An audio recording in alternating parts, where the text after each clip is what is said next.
Madam Mayor Pro Tem, I think that we have admitted most of the people. There are a few people registering, but we should probably get started just to make sure that we are conscious of everyone's time. So anytime you are ready to go, we have turned on the recorder and we can begin the meeting. Wonderful. Great. Thank you. Good morning, everyone. Welcome to our fourth meeting of the Law Enforcement Ad Hoc Committee. I want to thank you all for being here on your Saturday, and welcome back to all of you who have been participating, and welcome to those first timers. I want to remind everybody that this is the home stretch, and thank you so much for all of the comments that have been submitted so far and your very thoughtful comments during these meetings. I want to remind everyone that we must remain respectful and in a civil and engaging manner, because I want to remind everyone that what is true for some may not be true for others, and that's each person's lived experiences are valuable and very informative to this process. So again, I'm very hopeful for a very productive meeting, and thank you for being here again today. And I'll pass it over to Councilmember Spriggs. Well, thank you very much, Mayor Pro Tem. I'm still trying to get the morning frog out of my throat, so excuse me. I also am very grateful for the attendance this morning and for all of you who've been following this process and making your suggestions and comments. And I can only echo the words of my colleague that we have a wide spectrum of views and opinions in our community. That's one of the things that I love about Imperial Beach, and that makes me really proud to be an elected representative here, because we have really a tremendously diverse community in every sense of the word. That, I think, is reflected in the comments we've received so far. And one of the things I'd like to just emphasize is that we are planning to have in the report an annex or attachment that incorporates all of the comments that have been received. That's going to be a bit of a task to compile, but I believe that is something that will be very important for this report to reflect the input of all members of the community. As Mayor Pro Tem said, we're in the home stretch. I know that City Manager Hall is going to review where we are and where we're going. I just wanted to say that for those of you who are joining for the first time or who haven't attended all of the sessions, you're going to see essentially in the report and in the presentation today material from the first, second, and third community sessions that we have had. This is the fourth. We took a lot of time to talk about financial and budgetary issues the first meeting, and the role of public safety in our budget and how big a portion of our city budget it is. We did a deep dive examination into the sheriff's contract and staffing, as well as beginning to discuss the use of force issues in the second meeting. That'll be reflected in more detail shortly. And in the third meeting, we began to look at alternative forms of policing, getting various thoughts and ideas from community members, as well as from some national best practice documents that we'll again reference later on. So just to bring everybody up to date, that's kind of where we are. We have one more meeting scheduled in 2 weeks that will examine hopefully more information in a final draft.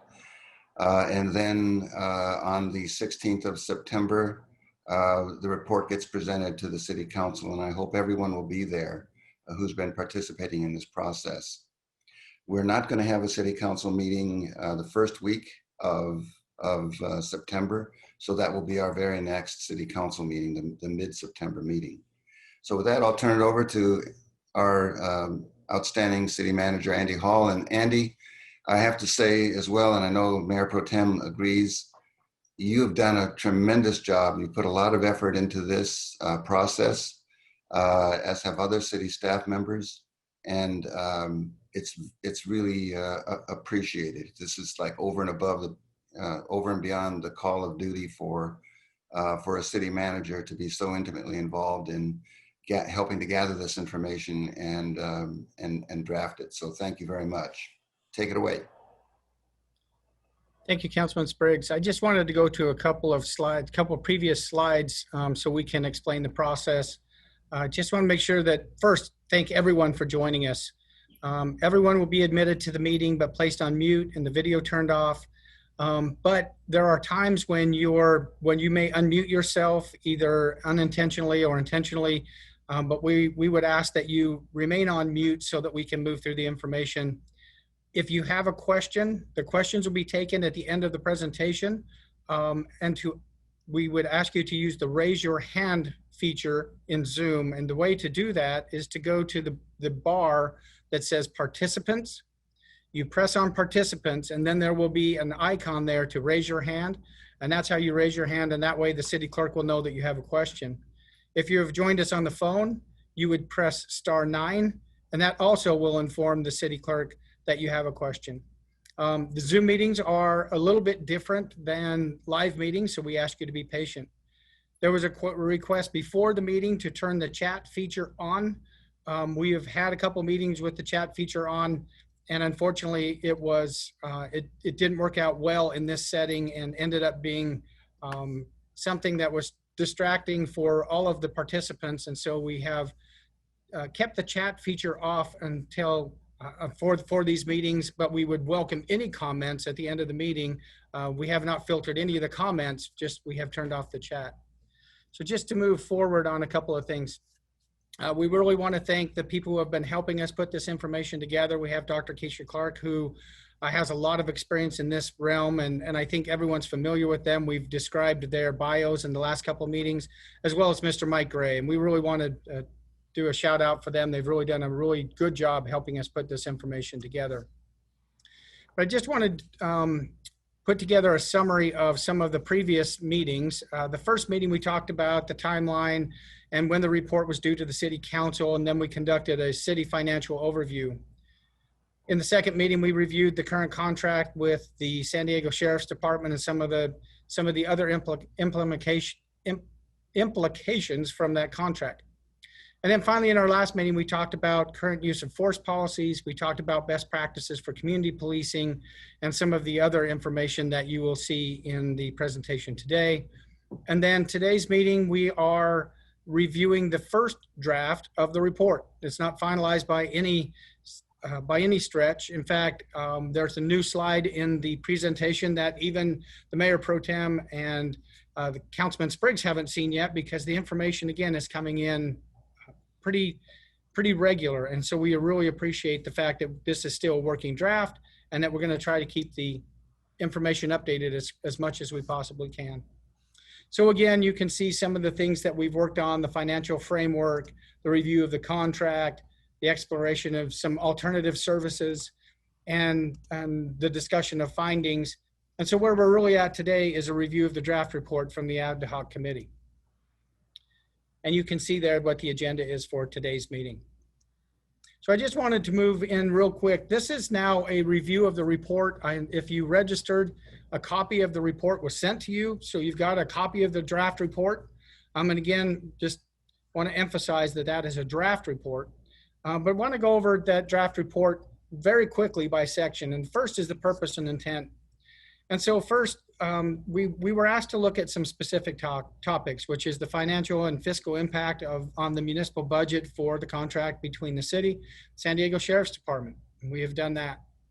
An examination of both policies and practices relating to use of force in the Imperial Beach context.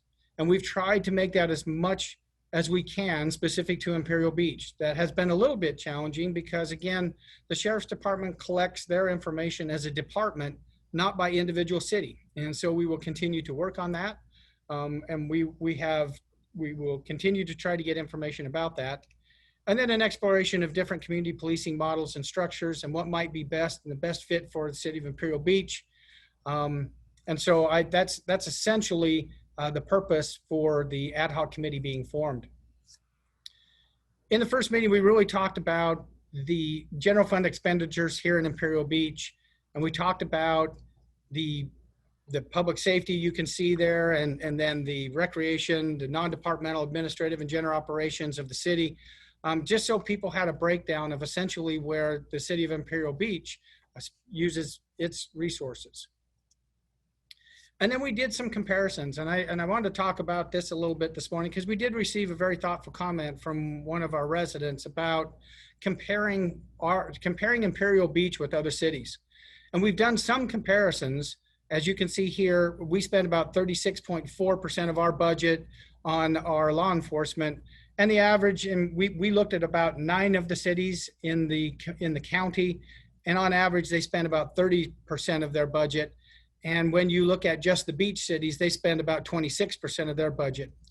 So I just wanted to talk a little bit about making these comparisons. I think they're interesting, but I don't think that they're very important. Every community is structured completely different. And trying to compare 2 cities, I think, is really not only dangerous, I think that it gives you a lot of false information. For example, Imperial Beach is very much a property tax and port city. Our 2 biggest revenue sources in this city are property tax and the revenue that we get from the port. And in sales tax in Imperial Beach, for example, sales tax is less than 5% of our budget. Now in a neighboring city, not very far from here, National City, almost 60% of their budget comes from sales tax. So you can see real quickly that there's a challenge in making any comparisons between cities. In Imperial Beach, we generate about $1.3 million annually from sales tax. But in a city like Lemon Grove, they generate $5.6 million in sales tax. So you can tell they're a sales tax city. They have a Walmart, they have car dealerships. And so they're structured a little bit different than we are. But they don't have a port. They're not a port city, so they don't have that revenue. So again, I think it's interesting to look at what's happening in other cities. But I tried to use an analogy with Jackie this morning. It's kind of like comparing your neighbor's cars. Your neighbor, you may feel like, man, our neighbors sure drive nicer cars than we do. But you don't know all the circumstances. Maybe you're doing more retirement saving and they just say, oh, you know what, we're going to drive a really nice car and we don't care about retirement. It's just, comparing is interesting. But I think what we really need to focus on is what is happening in the city of Imperial Beach. That's what's important. And we want to make sure that we are looking that way. Again, comparisons with other cities, I think is interesting, but again, I don't know how much validity or how important that is to us. The city council has to establish the priorities, how to use our resources, and that's what they do in our municipal budget. So just wanted to point that out, but I thought it was a really, really insightful comment that we received from one of our residents this morning about making these comparisons and whether or not we should be more careful about that. And I think we should. I think they're interesting, but not altogether important. So this is a new slide that even the Mayor Pro Tem and Councilman Spriggs have not seen. We received it last night, and we appreciate the work of Mr. Gray, who has been working to obtain data from the Sheriff's Department. And this is the Sheriff's Department's report on the Racial and Identity Profiling Act for the city, for the County of San Diego. And it's interesting. I have not had a chance to really dive into the details of it, but I did want to share it this morning because this has been an important topic for our community. So what you see here is the kind of data that was collected and then the 3 highest results in San Diego County. So you can see, for example, in the top line, the stops perceived by race. So when a deputy pulls someone over, they have to indicate what they perceived their race to be before they had pulled them over. And the highest result was white, 53%, Hispanic or Latina, about 30%, and then Black or African American, about 8%. So you can see how to read that chart. And so we're starting to get some information from the RIPA Act that is very interesting. Obviously, I hate to say it, but obviously females must be more law-abiding than us males, because wow, we're killing them on the male 63%, female 33%. We've got to do better. Come on, guys. But anyway, you can go through the chart here. This information, of course, is being recorded and it will be on our website. But I thought that it was interesting to include this because it does provide some information about the information that's being gathered by the Sheriff's Department under the RIPA Act. Mr. Hall, sorry, is this specific to Imperial Beach or is it countywide? I'm sorry, that's a great question. This is countywide. Thank you for that question. This is a countywide, and again, as you know, that's been one of the real challenges for us, is that the county sheriff does gather their data countywide. So trying to boil that down to any particular city, including Imperial Beach, which is about 2% of the population that is served by the Sheriff's Department, has been one of our challenges in this process. So yes, this is countywide. Thank you. This is Councilman Spriggs. I understand that this data is also for all law enforcement agencies, including the police departments in the cities within the county, not just the sheriff. Is that correct? Well, no, it's for the sheriff, but what was included is whenever the sheriff makes stops in other jurisdictions. So if they were to make a stop in the city of San Diego or the city of Coronado or a city that has its own police force, that information is included in here. So this is all sheriff interactions, whether or not it's in sheriff territory. Thank you. You bet. The next thing we talked about in one of our meetings was some of the best practices, and we talked about these in detail, but some of the community policing that we might be able to implement here in Imperial Beach. And you can see them there. We went through them in detail last time. And again, this information is not only available in the report that was sent to you, but it's also on our webpage. And we also talked about the best practices for use of force. And certainly one of the things that stood out to us is making sure that there is constant communication with our community about these kinds of issues. We also discussed at our last meeting the potential of an alternative policing model. The one that we looked at is in Eugene, and one of the things we know is that this is not Eugene. The San Diego metro area is very different than Eugene, but it does, again, much like comparing the financial data between cities, it's good to see what other communities are doing and take the parts of those programs that you think might work in your situation and implement them. It's always good to learn as much as you can from other cities, but we understand that every city is structured different, including Eugene, Oregon. So right now, there's a lot of cities trying to implement the Cahoots program, but remember, they've been doing it for 31 years. And so it's part of their fabric, and it works well for them. These kind of changes do take some time. So after these series of meetings, we put together some, and I'm going to slow down here a little bit, and I've got to try to change my screen so I can see the whole slide. There we go. Now we want to slow down a little bit because these are this is coming from the ad hoc committee, and they may have some comments on these.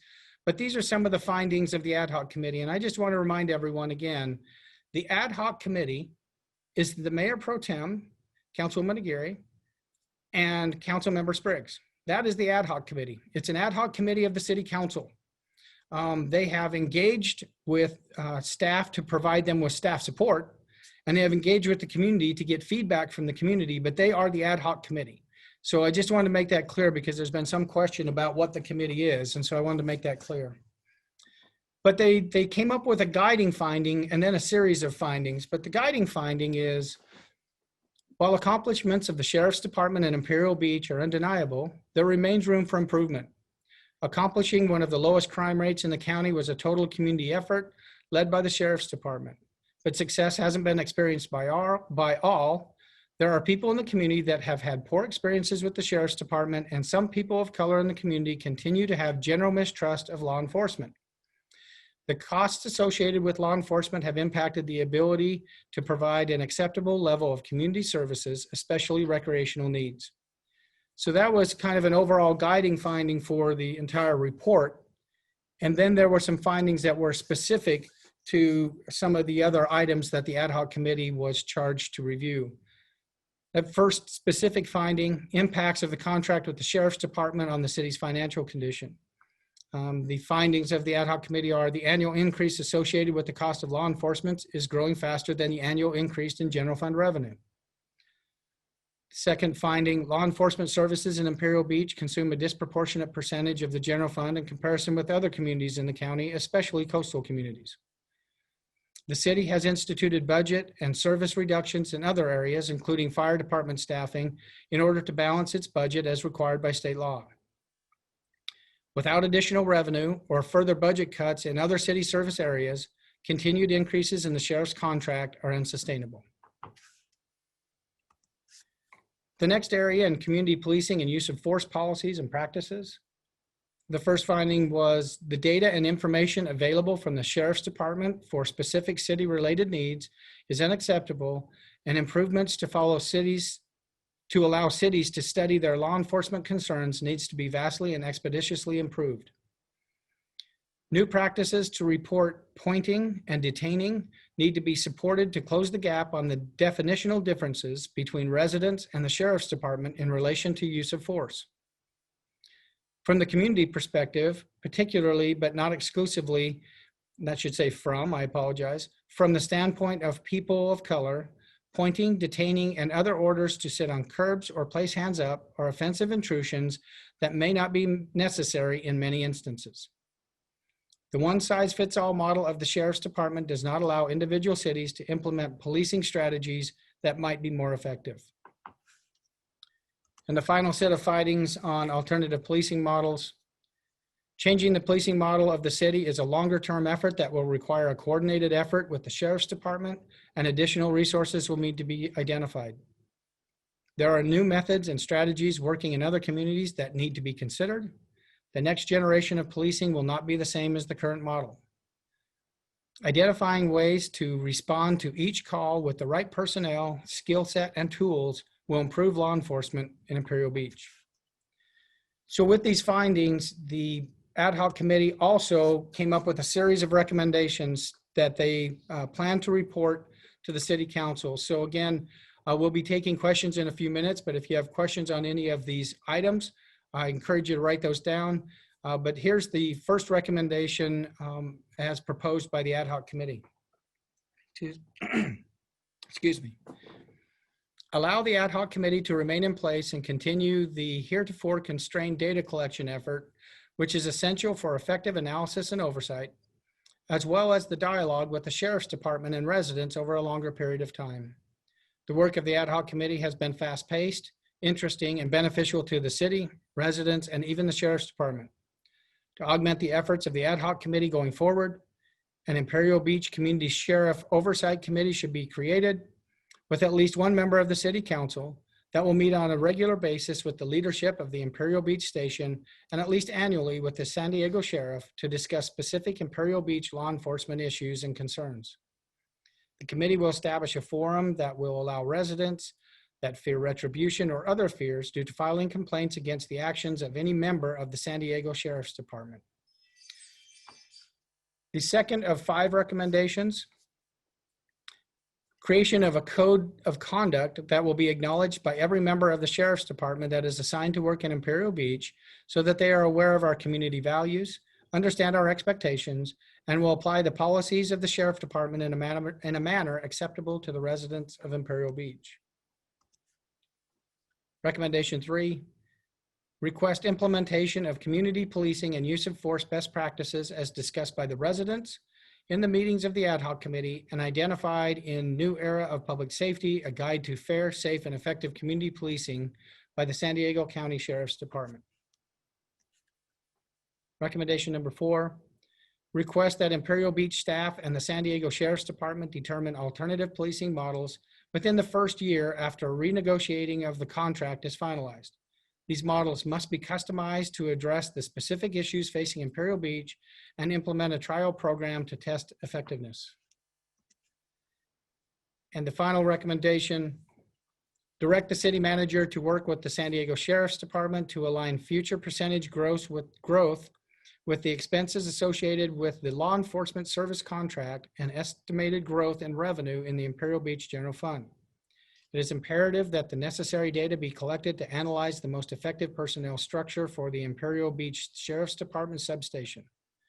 Specifically, there should be consideration of additional community service officers to address non-emergency situations, exploration of non-sworn employees to respond to situations such as homelessness or mental illness, and justification for each sworn officer so that a proper substation baseline of costs can be established for future budgeting purposes. So before we move to the community input and recommendations, I would turn the time back over to both the Mayor Pro Tem and Councilman Spriggs in case they wanted any clarification or if they have any questions of staff. And then we will turn the time to the city clerk for any public comment that we have. I don't have any questions. I don't know if Councilmember Spriggs does.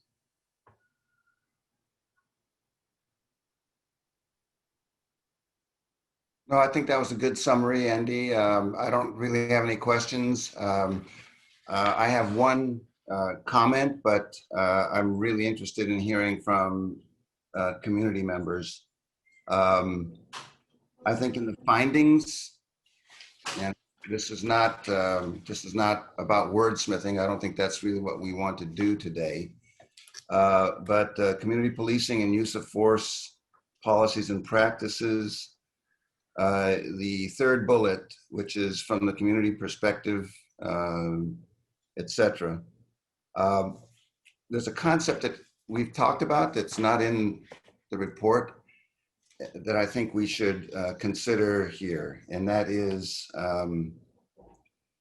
where it says people of color pointing, detaining, and orders to sit on curbs and place hands up are offensive intrusions that may not necessarily be necessary in many instances. I think we need to insert something like giving rise to concerns about explicit or implicit bias.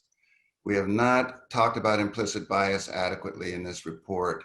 Not that it's a rampant issue, but it is, as is being discovered throughout our country, a feature that every single human being in this country has when it comes to questions of race and response to situations involving people of different races. We need to make reference to it there, and in our recommendations, our findings and recommendations include something about confirming that the sheriff their training regimes reflect training and awareness of implicit bias in their operations. And this is, again, not that controversial. Mayor Pro Tem and I have talked with our lieutenant about this issue before, and he has indicated that they have some degree of training regarding, they're aware of the implicit bias issue and that they have some degree of training on it. And we just want to reinforce that that is a very important element in law enforcement. And just to add to that, Councilmember Spriggs, I echo what you just mentioned. I also think that we should, at some point, include cultural competency training for our deputies. We have such a diverse community here in Imperial Beach, and cultural competency makes a huge difference in de-escalating certain situations. So I would love to see that included in this report as well. I believe, Mr. Gray, I saw your hand go up. I wanted to clarify one thing about the RIPA data. The deputies will log that information after the stop, for whatever the reason the stop is completed. They are not trained to determine the race or sex of a person prior to making a stop. In fact, that would be illegal to do so. So they're collecting that data after the stop is completed and adding it into an app that those statistics are actually tracked by the state of California. Thank you. Yeah, those items are noted, and Councilman Spriggs, that's my oversight. I think you asked me to make that change earlier, and I apologize that I tried to catch most of them. I think I missed that one. I apologize. No problem. City Clerk Kelly, if you want to go ahead and open the floor for comments or questions. Yes, this is City Clerk Kelly. If you are participating by a laptop or cell phone app, use the raise hand feature, and you can find that in the participant screen. If you're on a cell phone or telephone, dial *9 to use the raise hand feature. You will be allowed 3 minutes for your comments. I do have a timer here with me, and we will begin with Leonard Miranda. Mr. Miranda, please go ahead. Yeah, hi, can you hear me there? Yes. Okay, great.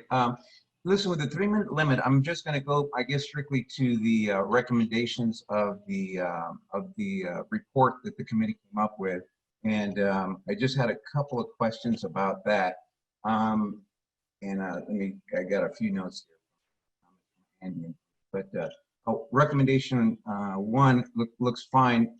Number 2, creation of a code of conduct. I'm wondering, isn't there already an existing code of conduct that the Sheriff's Department has within their policies, procedures, or mission statement? And has that been viewed and read? And do we need to reinvent another wheel if that one's not sufficient for some reason?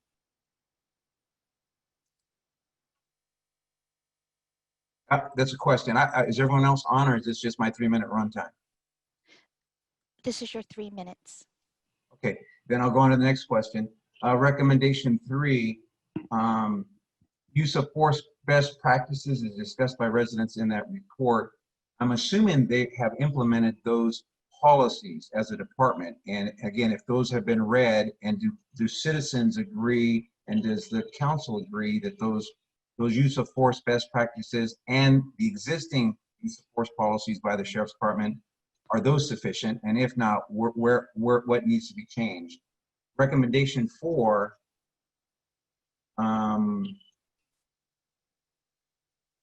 requesting privilege first year.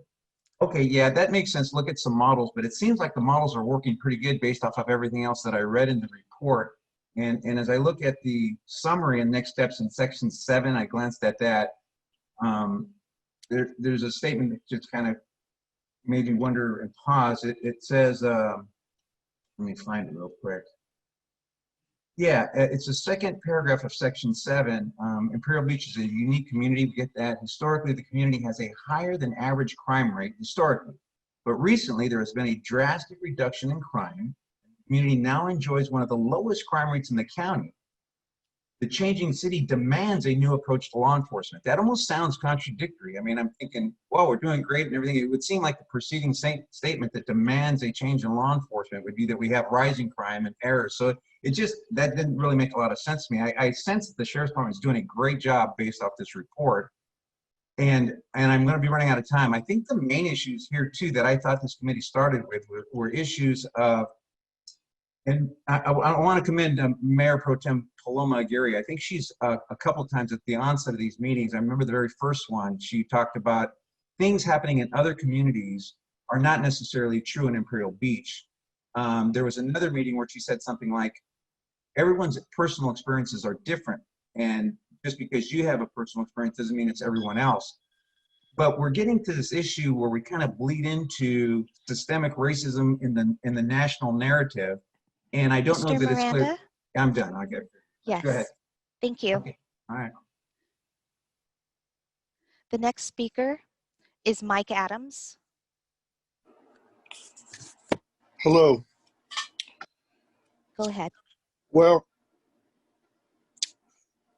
as been said, I didn't appreciate the ground rules of the chat not being on, and I feel like it's being dictated to us. You know, we don't have no choice, and I think everybody should be aware of it. I believe in a normal setting where we're all amongst each other, we'd be quietly speaking to each other, and chat would facilitate that.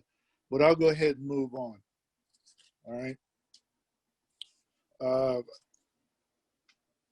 I realize Mayor Dedina is not there, or maybe he's listening in. I don't know. Mayor Dedina, these are questions I have. Mayor Dedina, Councilman Spriggs, Pro Tem Aguirre, are you Marxist? On our IB website, it is it is the city of Imperial Beach and its civic leaders showing support for the BLM movement. Now, exploiting Blacks to promote Marxist revolution is an old tactic. Bill Ayers, Bernadine Dorn of the Weather Underground regarded Barack Obama, whose political career they sponsored,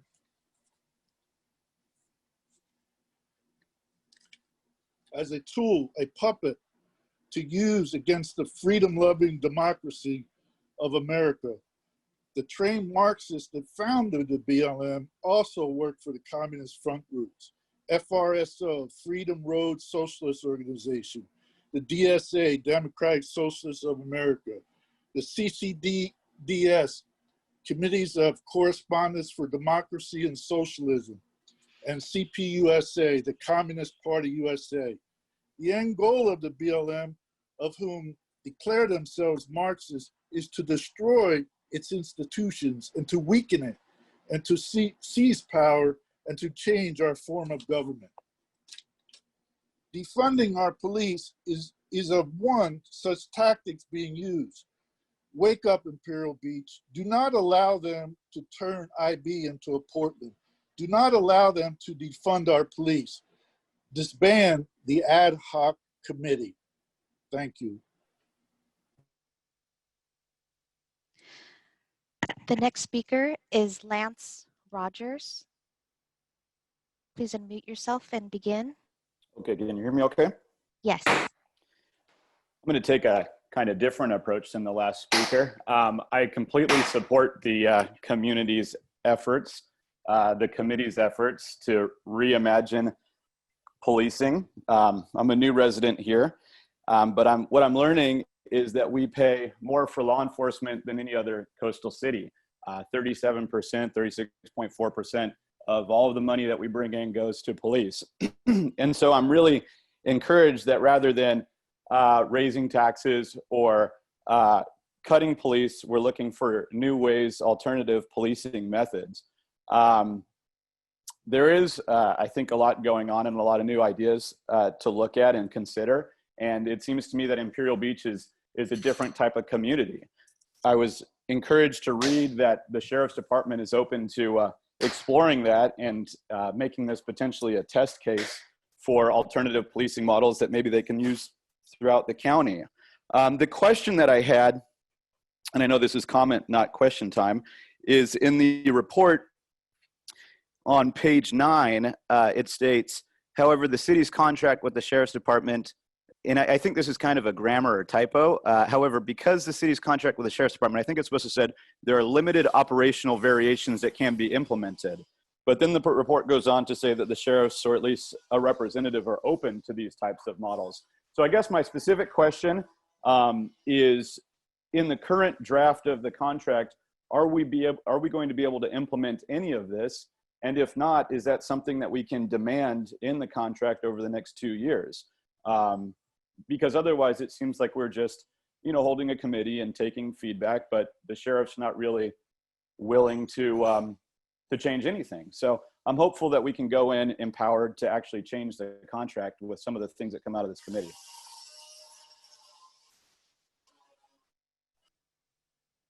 Okay, thank you, Mr. Rogers.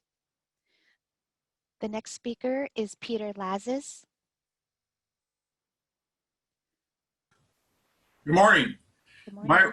My recommendation is that we add a recommendation to the report that would require the city to put our police services contract up for bid at the next opportunity. The only way we're going to reduce costs is to competitively bid our requirement with the harbor police, other cities, or whoever is interested.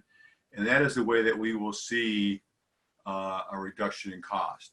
Trying to negotiate, otherwise we may get some marginal benefit, but nothing significant. So I would say we should change the recommendation, or add to the recommendation, that we should put the contract out for bid when its 5-year contract is over, whenever that is.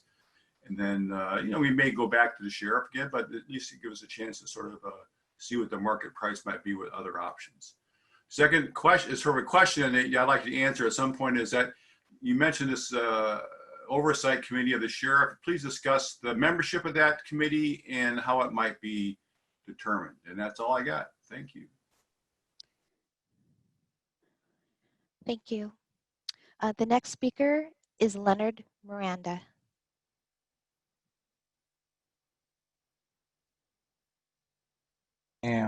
Okay, can you hear me? Yes. Okay, thank you. So I'll follow up with what else I was going to be saying. Thank you for the extra time. So in what I was getting to in the other part was it sounded like this committee was kind of driven by at least a perception out there about use of force and police brutality. That was some of what I believe initially drove a lot of this exam, and it's kind of gone more to the budget side, which I think has been really enlightening and very helpful. So I think the whole structure of the budget and Andy's presentation has been excellent, and I think giving people an understanding. I'll quickly comment on this other person's thoughts about putting it up for bid. I don't think there's a lot of agencies other than the Sheriff's Department that contract out services, and there's quite a bit of parity in terms of law enforcement pricing. It's constantly competitive. So you might look at that, but just to let him know early, that's been discussed much in the past, and the Sheriff's Department resources are much more geared toward a situation like ours. And really, I think this process nationwide has driven up the value of police departments and police officers. So I think our whole nationwide process just elevated the price tag of police services. It's going to be very hard to find and recruit officers. But trying to get back to, I think, what this committee might have thought was going to occur, at least members of the community thought was going to occur with it. I don't know that it got there. And I'm really looking to our city council and our leaders kind of make declarative statements as to how this police department is doing, and they've kind of done that in this report, saying they're doing a really good job. And really also the issue of, and this is going to be a tough subject, but I think I would recommend that the committee survey the community that paid attention to the survey, have read this report, and see if it met the expectations of the public that helped drive this committee being formed, and including Paloma Aguirre and those other council members that were very adamant about this committee. If it addressed those issues of relationships, police officers, abuse of power in their service, because I don't know that it has for some people, and I think there might be an underlying current of people who feel that this did not address those issues. And someone mentioned earlier that there's an implicit bias thing. I know police officers get tons of training in that. I believe they get a lot of it anyway in many different forms. And it's almost like an immutable characteristic that people have. But there's other things that I think need to be addressed. And some of those things are that there's like 6% of a population in our nation account for 50% of the violent crimes. That's a subject that needs to be talked with those people that are most adamant that there is a problem here. And I may end up having to come up one more time, but there were some issues in the report that I would like to get back to, if I can get back on it, that kind of go to that issue, but they're not clearly spelled out. And if I run out of time, just take me off and I'll gather my thoughts on that section of the report. I just tried to gather this stuff this morning. So Mr. you want to go Miranda, on? Go ahead. Thank you. time is Thank you. up. Okay, You're thank you. welcome to submit written comments. Okay, great. Thank you. The next speaker is Elizabeth McKay. Good morning. Can you hear me? Yes.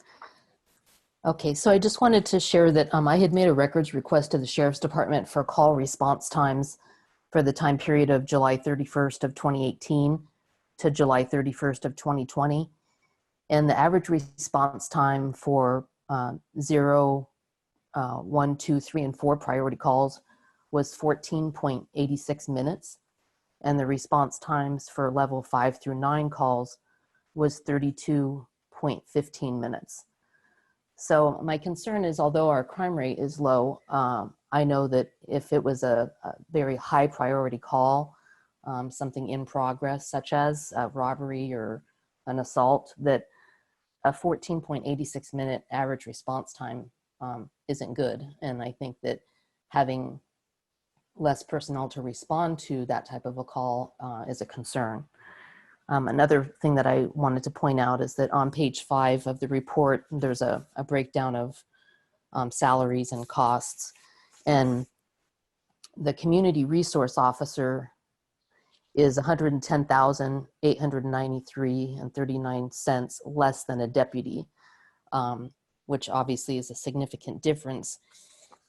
And in looking at one of the alternative plans or ideas that the Cahoots program uses, and in the thought of maybe using a community resource officer for that type of a position, or having some type of a pilot program, I just think that that position would look a lot different than what the current job description is of a community resource officer. So I don't think that it would be that significant of a cost savings, because I think the training would have to be a lot different than what the current community resource officer position is. So I just would ask that, you look at that possibly being a completely different position than what it currently looks like and is from a cost standpoint.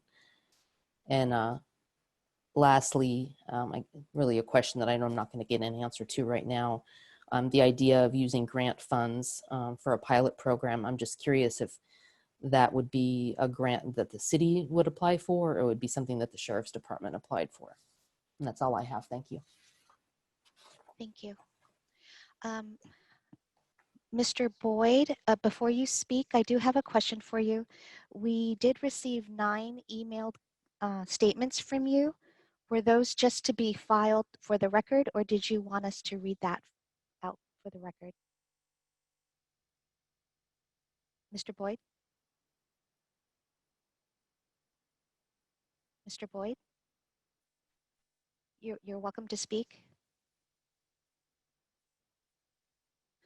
We'll move to the next speaker. I believe Mr. Boyd may be having some technical difficulties. The next speaker is Paul Lasso. I can No, hear me. mute. Thank you. Oh, go ahead, Marcus. Hi, Marcus. Did you hear my question? Yes, ma'am. I apologize. Anyway, I was dialing in on the phone. I think the nature of a handful of those with proof, video evidence, is really worth reading into the record, especially considering Mr. Miranda and others' comments and disbelief of a need for a serious look at the sheriff's conduct. I would prefer that they were being read in, because I think that they're not only substantial enough in their claims, but I've provided, video evidence and not just recent, but an ongoing trend. Yes, I would prefer they were read into the public record. Okay, Mr. Boyd, do you mind if we read those at the end? I don't mind at all. Thank you. Okay, thank you. Is it my opportunity to speak at this point? Yes, please go ahead. Thank you. I appreciate the council's. I not only appreciate. I'm to be honest with you, I'm shocked, to some surprised, overwhelmed with the response. I know that the information that you've received has been, well taken, and it's clearly evident in the report. There's a couple of things that I would hope for, and that is with the community recommendation number 1, the ad hoc committee remaining. There's an issue with hiring in Imperial Beach of sheriffs, and an issue with it being not a desirable duty station. That is not arguable. We've had multiple leaderships that have had serious issues while they were in charge of the Imperial Beach station, and their underlings acting like them as well. So we really need the opportunity to request a particular member of the Sheriff's Department not patrol the streets of Imperial Beach in order to keep our residents safe. We don't get the quality deputies, and the proof is in the pudding. The proof is in the history. And we really need to be able to have oversight over that. Regarding response time, I heard somebody was able to get data for Imperial Beach, I hear. That's hard to believe, because I've tried, and the city has tried to get specific data about Imperial Beach. The rhetoric or the false narrative that the city, this county collects data on a countywide level is ludicrous. Every car is assigned to a substation, and it's done through a computer. As I said last time, there is a weekly press board that goes out that has Imperial Beach substation on it and what happened and the deputy's name and what vehicle was assigned. Come on, people, this is a database. That reasoning is not sound.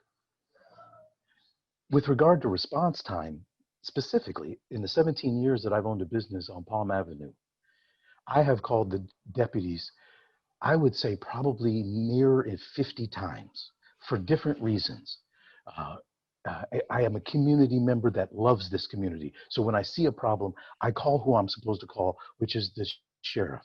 Now, their response time, in the history of me calling them, I have never waited more than 5 minutes for a response at any time in my 17 years here and calling at least 50 times. And I invite people to do a public information request asking for every call that I have made. Mr. Boyd, your 3 minutes are up. Thank you. Thank you. The next speaker, sorry about that, is Paul Lasso. Hi, thank you very much. Thanks for all the city council folks who've been putting in the hard work to put this on. Thank you for the outside consultants as well who are willing to provide their expertise. I've got a few questions that I'm hoping to have answered this time or the next ad hoc committee meeting. The first is that last meeting I heard a few people suggesting that we cut some salaries in order to help pay for the cost of the increase in sheriff, which is an interesting idea. But the sheriff's budget, as I understand it, is an ongoing cost issue. It's something that is consistently increasing year over year. So my question is since we can't expect one-time budgetary cuts to be able to offset the costs in the future, how much would the city have to raise in new taxes every year to maintain the current rate of cost increases in the sheriff's department? I know there's a 1% sales tax increase that's coming up, but I want to have some kind of numbers to make it realistic to people what this is going to cost the city in the future and what it's going to cost its residents. In respect to the other caller's question about police response times, I do want to emphasize that, again, fewer than 10% of those 911 calls resulted in an emergency. So we have to remember to scale our expectations of what the average response time is versus calls that actually need an immediate response.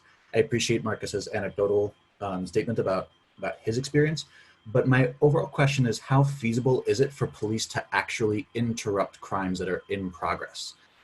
In my experience with crime, it tends to happen very quickly, and it's not reasonable to expect that you can call 911 and have somebody stop mid-robbery, mid-assault or whatever. Not saying it doesn't happen, but is that a reasonable expectation of any law enforcement agency, and definitely here in IB?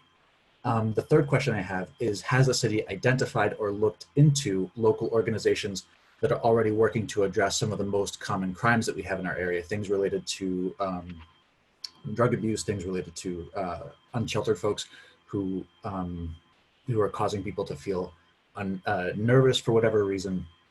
Not that being homeless or being unsheltered is a crime, but there are organizations, and I brought this up last meeting, that there was the IB Neighborhood Center that has been trying to do ride-alongs with the sheriff's office, and they've been stonewalled, they've been shut out. And I didn't see any reference to that in the recommendations of the report. Lastly is on page 5 of the draft report. It states that the Sheriff's Department has indicated that the city of Imperial Beach is approaching the minimum number of positions necessary to properly staff the station. That's a direct quote. My questions are, what does that mean to have the minimum number of staff? What's the number of that staff? What would happen if the number would dip below the minimum number of positions? What are the consequences that we're looking at?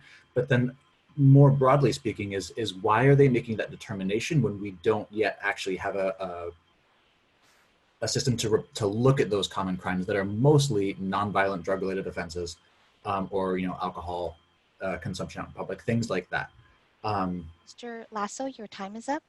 I'm all done. Thank you very much. Thank you. The next speaker will be Jake Stansel.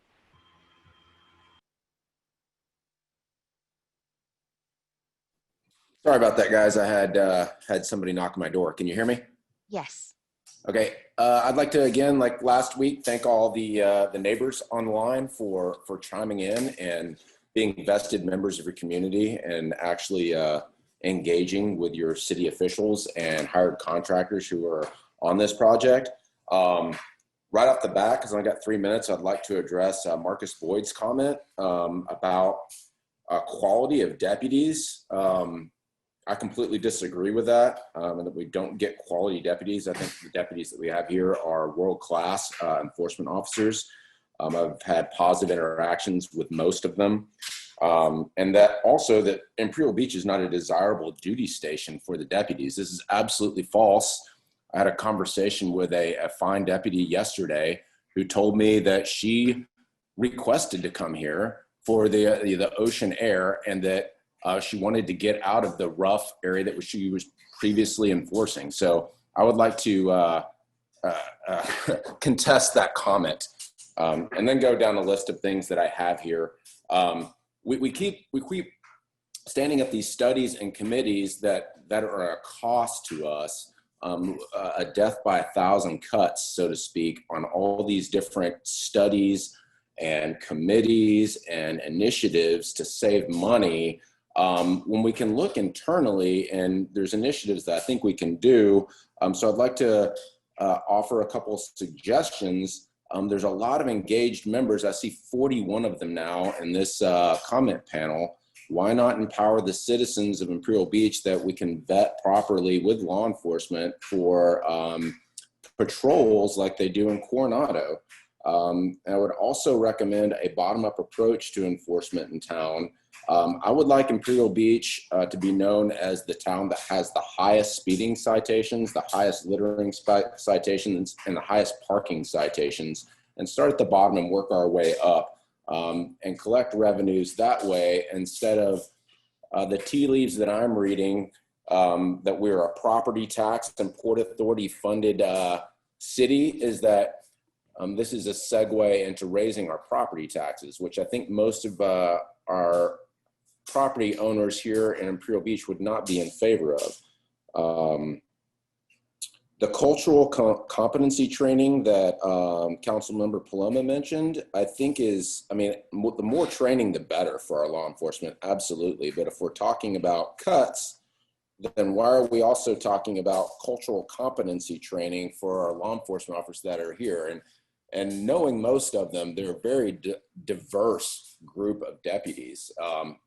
They're of all, you know, races, creeds, colors, whatever, however you want to put it. It's a very diverse group. So I think to say that we're not culturally competent in our enforcement efforts here in Imperial Beach is not a fair statement towards our deputies, and that they're not being unbiased in how they're approaching it. I see Mr. them engaged. Stansel, your time is up. Okay, thank you, everybody. Appreciate it. Mr. Miranda, I do see that your hand is up, but there are others who haven't yet spoken. So we are going to move on to the next speaker. Cheryl Quinones, please go ahead. Yes, good morning. Can you hear me? Yes. Yes, thank you very much. And thank you very much for including the community in your ad hoc committee.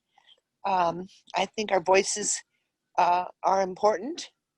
But I also want to give a shout out to our sheriff deputies that are in our town, and also the sheriff deputies that are associated with the county, San Diego County, that do frequent our community and driving down here and participating in the preserving our citizens'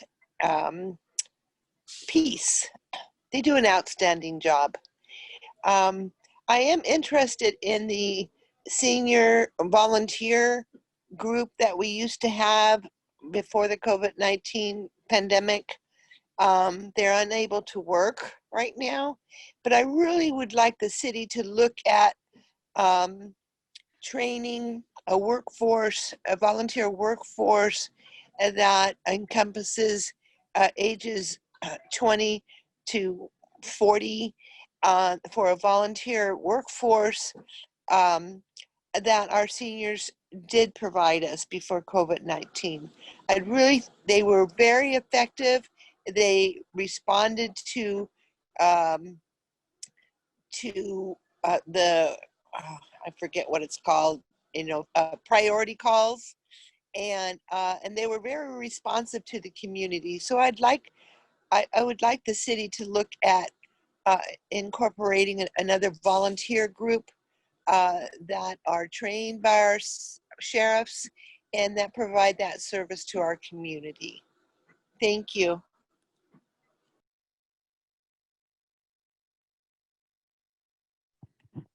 Thank you. We have two comments submitted by email. The first one is from Peter Smith, and it's a long one, so I will set the timer. Thank you for the chance to review the ad hoc committee draft. Regrettably, a schedule conflict prevents my participation in the meeting on August 29th, so I would respectfully like to provide some written comments. The comparative statistical discussion in the report could stand some reworking. In its present form, it cherry picks numbers in a way that might slant the story. The draft lacks the statistic of actual per capita expenditures on law enforcement by the other cities, meaning the number of dollars spent per resident per city. Without that basic data, it's impossible to make a solid call regarding whether IB is comparatively spending a lot, not so much, or just above average. The provided general fund related percentages are somewhat revealing, but for the purposes of this assessment, they absolutely need the actual dollar numbers to be assessed in context. The exclusive focus on its findings on selected coastal cities rather than on all cities in the county is a faulty and misleading approach. It means we are comparing IB, one of the lower per capita income cities in the county, solely to most of the wealthiest cities in the county and presumably the largest city general funds. Given that, it's no great surprise that we stand out so dramatically in the degree to which law enforcement takes a bite out of the budget compared to the others in the grouping. The explanation that limiting the comparison to selected coastal cities was done because of, quote, operational differences, end quote, from, quote, their inland counterparts, end quote, is unconvincing. Basic law enforcement requirements are basic law enforcement requirements, whether we're discussing Del Mar or Coronado, Lakeside or Escondido, San Marcos or IB.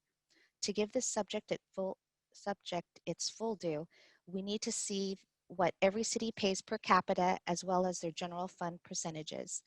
When IB's percentages are compared with those of the few moderate income non-oceanfront cities that are included in the report, we actually don't do so badly, significantly better than National City or Lemon Grove.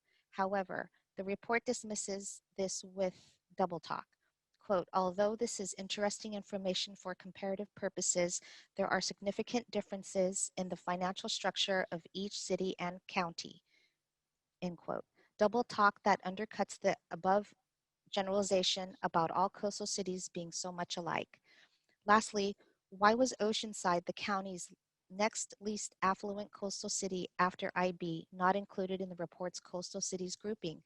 It was the only coastal city left out.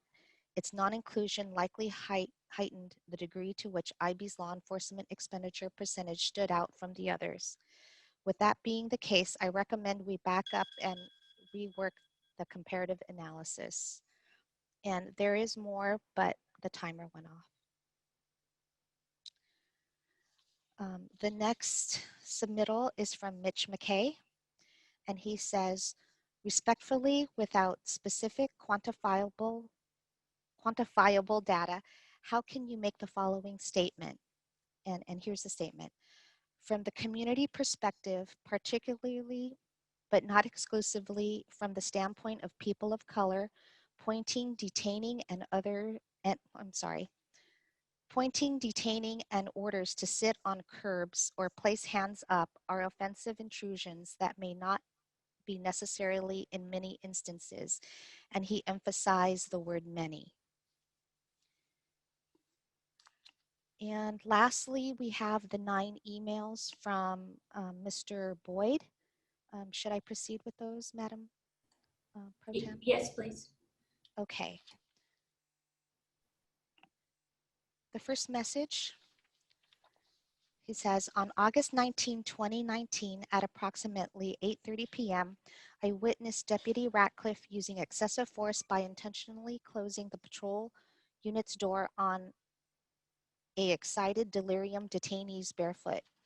Despite the suspect being in custody and no longer posing a danger to anyone, Deputy Ratcliffe ordered 0 patience and felt the need to inflict corporal punishment.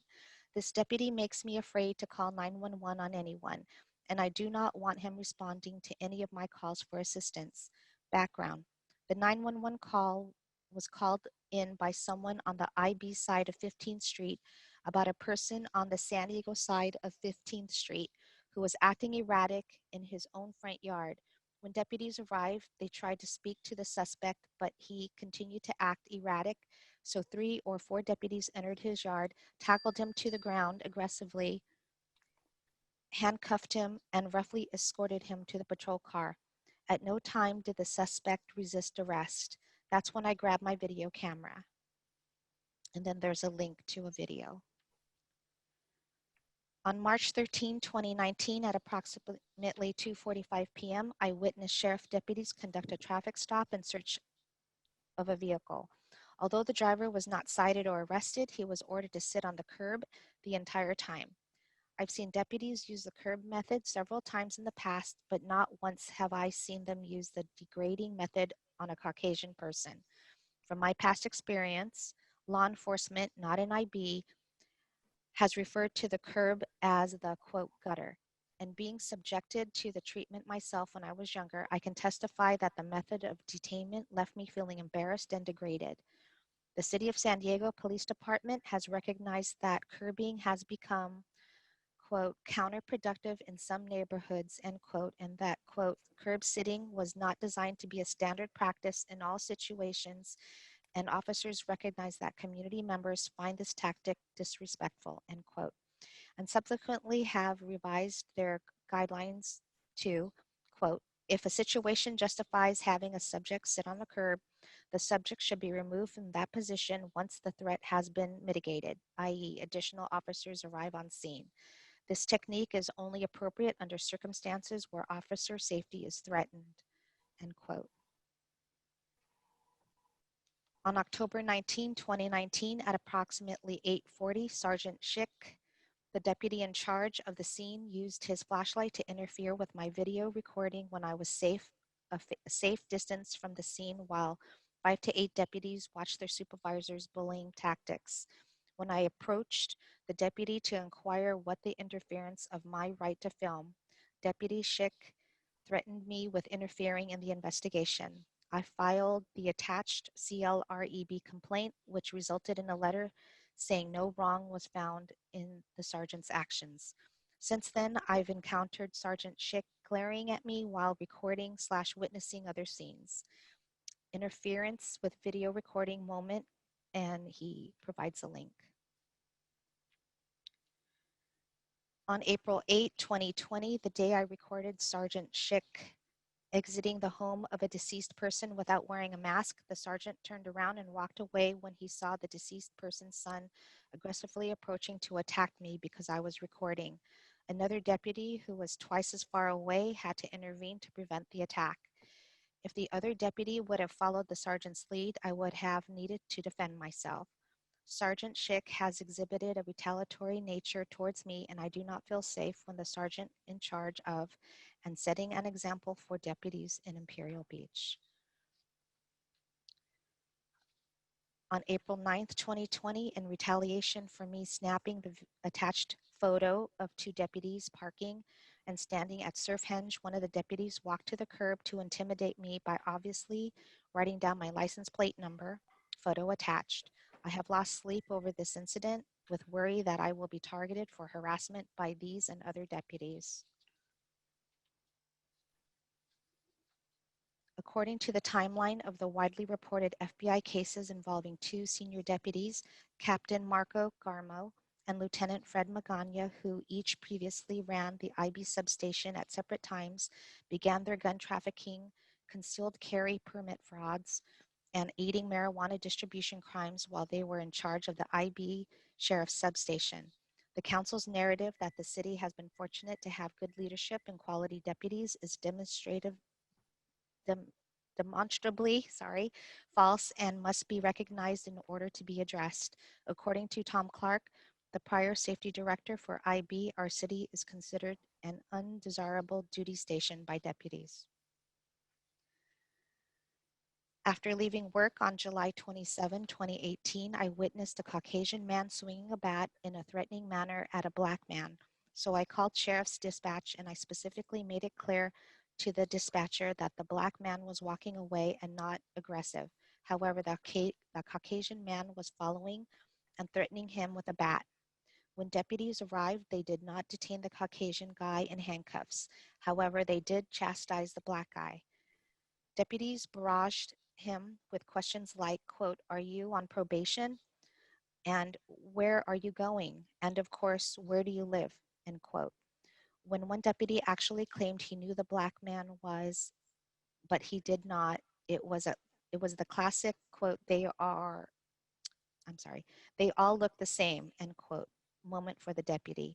The audio is really bad, so you will need to turn it up with headphones on if you want to hear how black male victims in Imperial Beach who deputies are called to help are questioned and threatened by responding deputies. Be sure to listen to the end when I speak with the victim.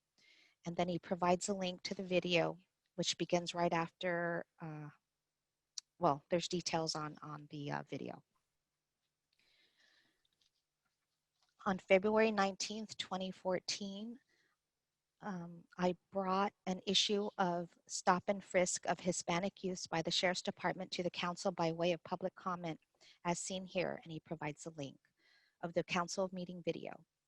And that time I explained to the council that brown men were being stopped, frisked, and they had medical cannabis on them. They were being treated as if cannabis were illegal, even though they had a doctor's recommendation on them. On March 19, 2014, I again brought to the City Council another issue regarding the heavy-handed mistreatment of brown men who possessed medical cannabis with a doctor's recommendation. The public comment is at, and then he provides a link. It was a 2-time cancer patient who was in crisis on the beach when deputies arrived and mistreated him. On April 2nd, 2014, I brought to the City Council a discussion I had with the Sheriff, Lieutenant Magana, regarding how he was incorrectly training deputies about the act of transportation of cannabis. I also listed several names of cannabis patients who were targeted and how they were mistreated. And then he provides a link to the video. Following the April 2nd meeting, I did not receive another complaint from the public regarding cannabis. In fact, I received reports of the opposite. Deputies were treating cannabis as personal property. This is not a current issue. However, I urge you to listen to each of the public comments above. They are glowing examples of the need for citizen oversight of the Sheriff's Department, as well as active engagement by the council to be aware of and fix obvious issues. Ironically, just for the record, at the very moment that I had the passionate discussion with Lieutenant Magana described above, Lieutenant Magana was under investigation by the FBI for marijuana distribution. You just can't make this stuff up. And lastly, last August, there was an accident which involved a difficult client being thrown out of my office after becoming racist. He retaliated by calling 911 and swatting me by telling them I assaulted him with a taser. Without asking me any questions, deputies responded by handcuffing and searching me, saying they received a report about someone being threatened with a taser, then repeated the same reason after I protested the handcuffs. After I asked my employee to start recording video, I asked the same deputy twice more to remove my handcuffs. Each time the reason changed to investigating an assault with a deadly weapon. Another deputy who was guarding me for 20 minutes justified the handcuffs by saying, quote, "When we get a call with an assault with a deadly weapon, we don't know what to expect," end quote. He went into explaining that, quote, "assault does not mean injury," and that I had the potential of going to jail, end quote. Then he used a specific example of a person swinging a bat in a threatening way, saying it would be assault with a deadly weapon. However, it's ironic that he used that example because after work one day I saw a Caucasian guy swinging a bat in a threatening manner at a black guy, so I called the sheriff's dispatch and I specifically made it clear that the black guy was walking away and was not aggressive, but the other guy was following and threatening him. When deputies arrived, they did not place the Caucasian guy in handcuffs. However, they did chastise the black guy, and I videoed it. When the deputy came back into my office to remove the handcuffs, he said, quote, "So, displaying a weapon in a threatening manner is a crime under Penal Code 417, Penal Code, sorry, but it's a misdemeanor offense if committed in our presence," end quote. No longer was it the reason for my handcuffs, felony assault with a deadly weapon, which means deputies knew it wasn't a handcuffable offense from the very beginning and did it anyway, or the complaining person changed their story and they still believed him and chastised me. Either way, I was victimized twice, once by the racist guy who swatted me and again by the responding deputies that did nothing to defend me from the false accusation. And then there's a link to the video. Madam Pro Chair, there are more oral comments. May I proceed with them? Yes, please. Okay, the next speaker is Gary Brown. Please begin. Yes, ma'am. Just a budgetary matter. How do I explain? I should know this, but I'm ashamed to say I don't. Let me give you an example. Ramona has a sheriff substation. They serve approximately 38,000 people. Their staffing is similar to the substation, Imperial Beach substation. My question is, the people of Ramona, it is unincorporated, but they pay, I assume, the same property taxes to the county that the people of Imperial Beach do. My question overall is, it seems like everybody in the county, every property owner in the county pays a property tax to the county.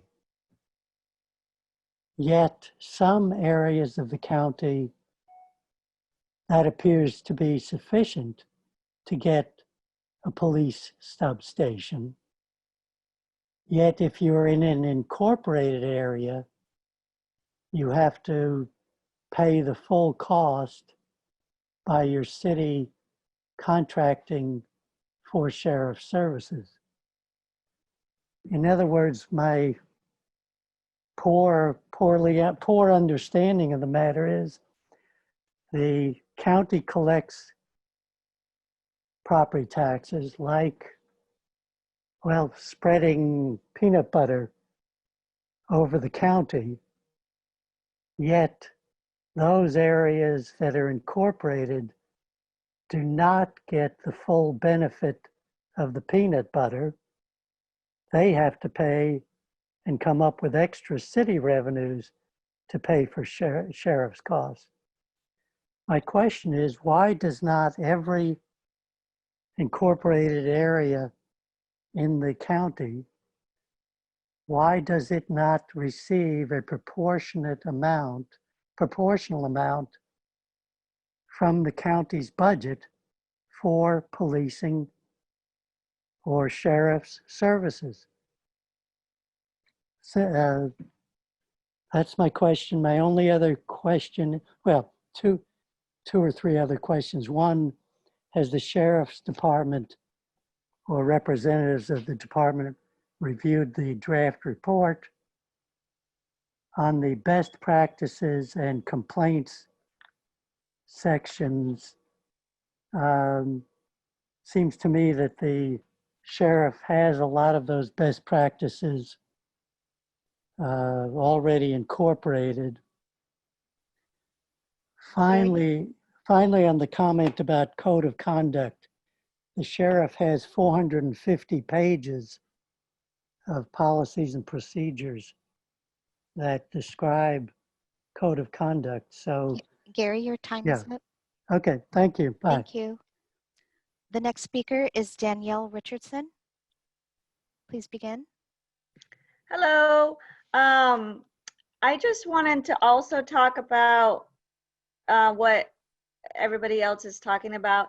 As far as the oversight committee, I just wanted to hope that you guys could explain a little bit more about if you do find a sheriff who is outside of the code of conduct. Like, for example, I've also witnessed this Sheriff Ratcliffe harassing and using unjust threats and demeaning attitude.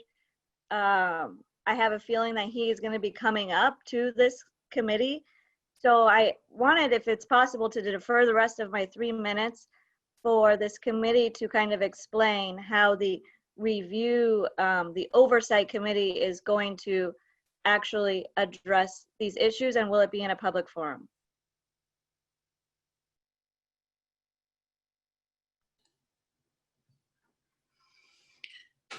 Thank you, Ms. Richardson. I think that the way, and I'll allow, invite my colleague, Councilmember Spriggs, to also comment on this, but the way that we had envisioned it would be to propose to the council that we create something a little bit more permanent that's structured in a manner that's similar to some of the other boards and committees that the city has, such as like the Design Review Board or the Parks and Rec Committee or the Tidelands Committee. But that is not exclusively up to us as the ad hoc committee. It will be up to the council, to the entire council, to consider and decide on and approve if that's the direction that they believe we should take. So that is how we had more or less imagined it would be. And we mentioned that it would have at least a minimum of one of the council members, and of course, members of the community, just like the other boards and committees that I just mentioned are comprised of. Councilmember Spriggs, I don't know if you have a comment on that as well. I would just add, so that would be the forum where people could come in with complaints or observations, what have you, regarding their interactions with sheriff deputies in Imperial Beach. Our current ad hoc committee is collecting that kind of information as through this kind of meeting and from invitations to people to submit information on their interactions with the sheriff. And we are still compiling that information, just like we're trying to get more information from the sheriff regarding their statistical data on policing in Imperial Beach. And we've already had a discussion about the challenges involved there.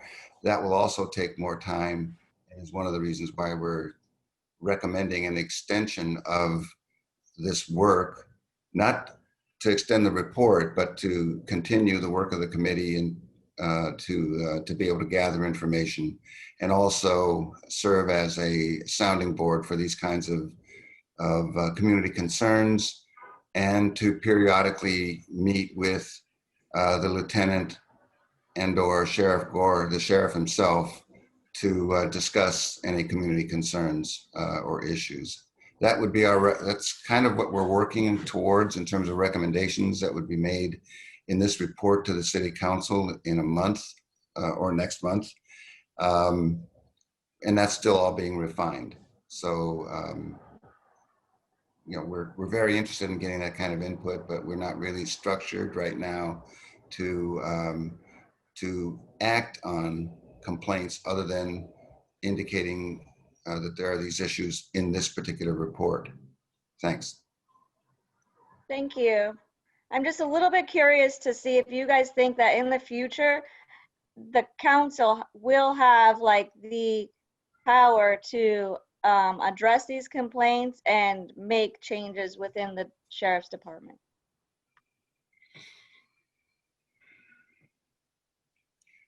I would say, I'd venture to say that that you've heard and read in the report the draft so far, and you've probably heard that the sheriff's contract does not currently allow very much leeway for change from their standard operating procedures, et cetera, to adapt to any particular community. There are, I think, at least 12 contract cities in San Diego County, and we're one of them. This is a structural challenge that we have, whether it's in terms of a code of conduct or a set of maybe a one-page set of expectations for policing in Imperial Beach based on our findings, or whatever we might come up with. This is a challenge to get change to take place regarding Imperial Beach policing. Mayor Pro Tem and I have talked about this before, and we are convinced that simply sitting down with our lieutenant on a periodic basis and going over community concerns, hearing from the lieutenant himself on some of the sheriff's concerns, just that simple process on a regular basis will be will move us forward in community sheriff relations and raising awareness on the part of the Imperial Beach substation that we are paying attention as elected officials. So that is sort of the very minimum that we would want to do going forward. That's not exactly represented as a minimum going forward recommendation in the report, but I think it's kind of implied in the recommendations for continuation. The power of the city to ensure disciplinary action or that sort of thing is taken against a particular deputy is different than if we had our own police department and had total accountability of that police department to the city. In the case of sheriff deputies, their primary accountability is to the sheriff, which is a county-wide structure and accountability system.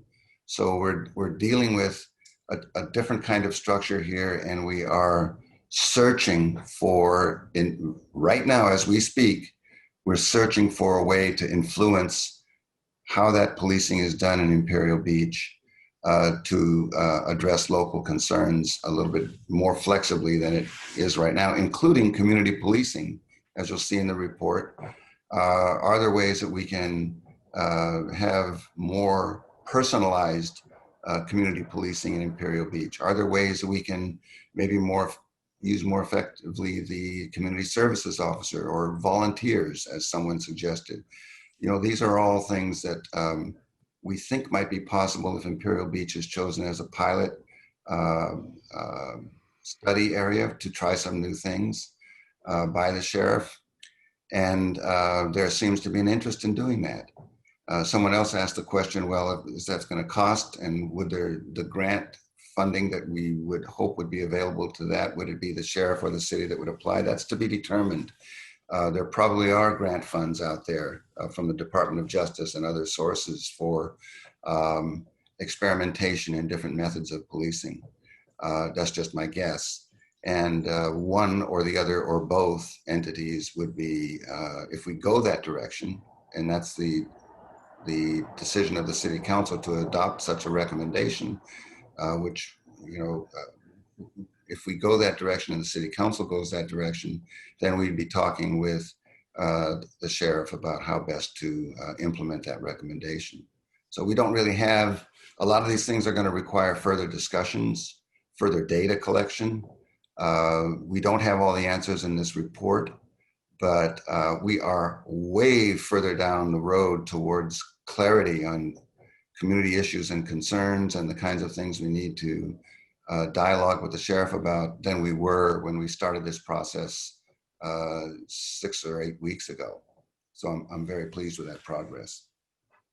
Sorry, I know that's a long-winded answer to your question, but I think, you know, the context of the different kind of relationship we have with a county sheriff operation, where there are substations around the county and sheriff led by lieutenants, is different than if we had our own police department. And I think that's what we're trying to find a creative way to address in our process here in Imperial Beach.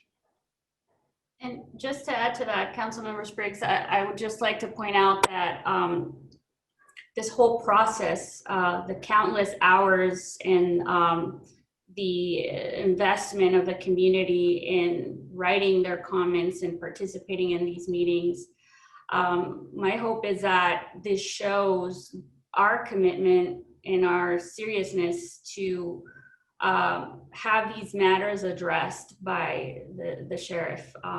We certainly hope that this shows that we are incredibly invested in this issue and that we're hopeful that they will work with us to tailor practices, policies, and our contract and everything else that we determine would be the best fit for Imperial Beach. Our hope is that they are willing to work with us to reach that goal. We're the only city that's been doing this, and I feel very proud of that fact because of the great community input and participation that we've had. So just want to add that as well. So thank you.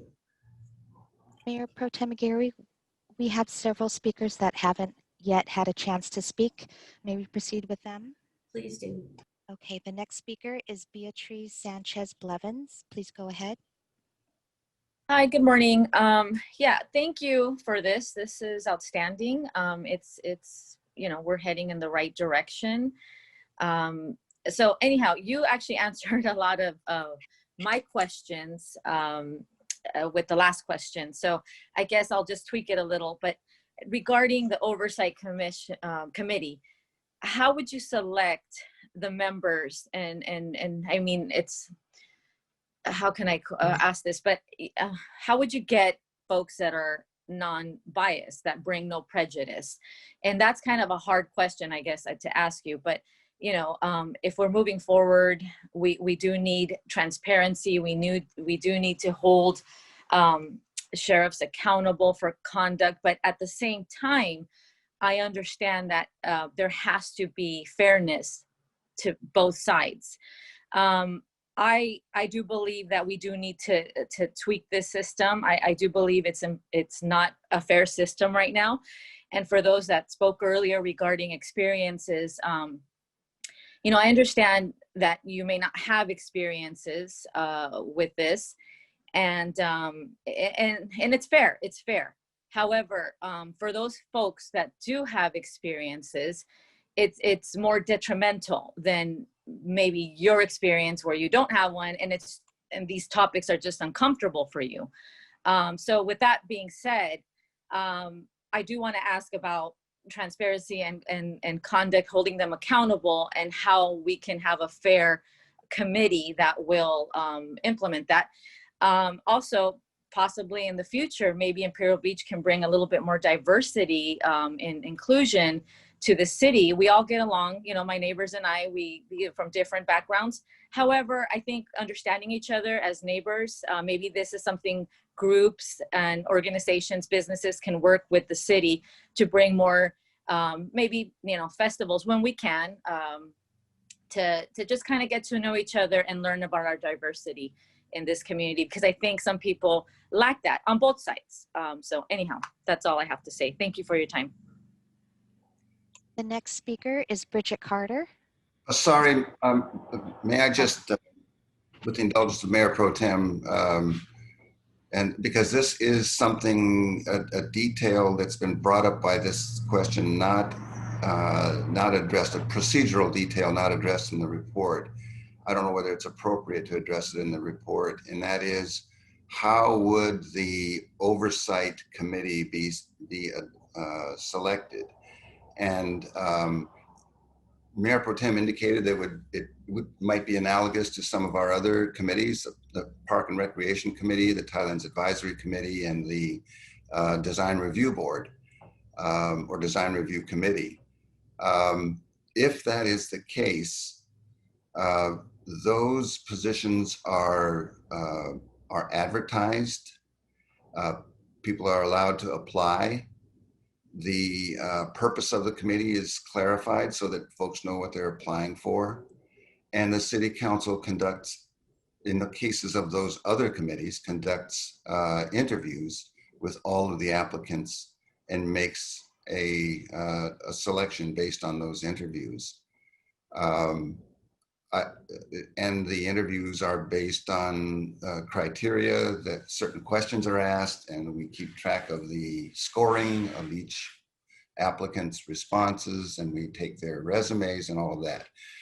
So I've been through a number of these, Mayor Pro Tem has as well, and that would be the process. That would be one possible process that we would use once the size and shape and scope of a review or an oversight committee is agreed upon by the city council.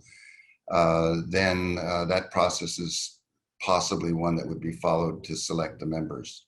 But right now we don't have any of the parameters such as size, exact scope of work, what people would be applying for, and that sort of thing. We're very, very early in the process. It's a conceptual kind of level right now. And so it's a little early to kind of respond to the question exactly, other than by analogy to the existing boards that are appointed by the city council. I hope that answers the question, and it also poses to our consultants a little bit and to our city manager how much detail regarding that onward a process that we're recommending should we include in the report. Yes, thank you. Thank you for that. Thank you for that. That explains some stuff. And I just, feel like it should be talked about, but it makes sense what you're saying. I appreciate your answer. Yes, thank you, Councilmember Spriggs. Just to add to that, I want to just point out that if we were to take that path and do an interview process like we do with the other city committees, just want to make everyone aware that it is a very, our methodology is very standardized, and it's very fair. We have an equal number of questions that every single person, the same questions are asked to them. And there's a chart that we score based on, answer related to the experience or expertise that these folks would bring to the table as it relates to the position, quote unquote, position description or the intent of the committee itself. So just want to add that to what Councilmember Spriggs mentioned right now. Okay, the next speaker is Bridget Carter. Good morning, can you hear me? Yes. Okay. Just want to give my perspective to City Council ad hoc. This is kind of interesting for me. My family's been in Imperial Beach since 1961. I was born and raised here. I recall the Imperial Beach Police Department. I was here during transition to the Sheriff's Department. I then became an employee of the Sheriff's Department. I served here in Imperial Beach for 7 years, from 96 to 2003. I was a cops deputy, a special purpose officer. I'm proud of the fact that we cleaned up IB as far as the Rathskeller, La Chiquita. And I think that and I don't know how many of your participants or city council were here during the transition. And I just have to say, as a member of the department, I'm honorably served, honorably retired after 31 years, and I live in the city. So I am vested in multiple ways. But I do subscribe to that COPS philosophy, that alternative problem solving, working with other entities to find alternative methods to reduce crime, to improve the quality of life for Imperial Beach residents. I applaud that we are going back COPS philosophy, putting boots on the ground, interacting with our community, our business owners. I think it's a whole different perspective when your citizens know those law enforcement officers as they show up for other reasons other than a call for service. What I would like to suggest to the ad hoc and city council, and I wish our citizens could enjoy some type of education of what it takes to be a deputy as far as the hiring process. I also worked our personnel division. We hired 1 out of every 1,000 applicants at best. And that's not to say they succeed through the academy or through training. It is intense.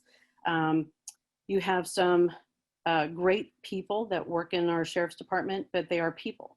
So not everybody is perfect. I can recognize that. I think we all know that as humans.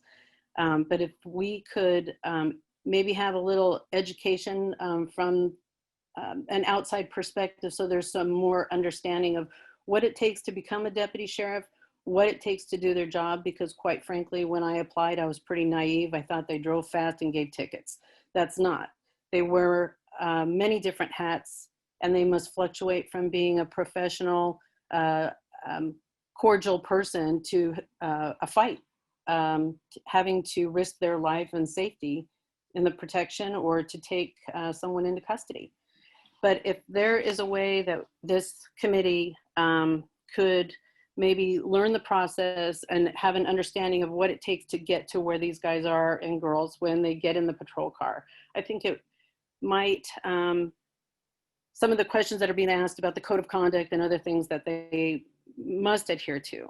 But we are one of the best trained and have the highest quality people because it was very difficult to hire Bridget, good quality candidates. your time is up. Thank you. Thank you. The next speaker is Indigo Curtis. Good morning.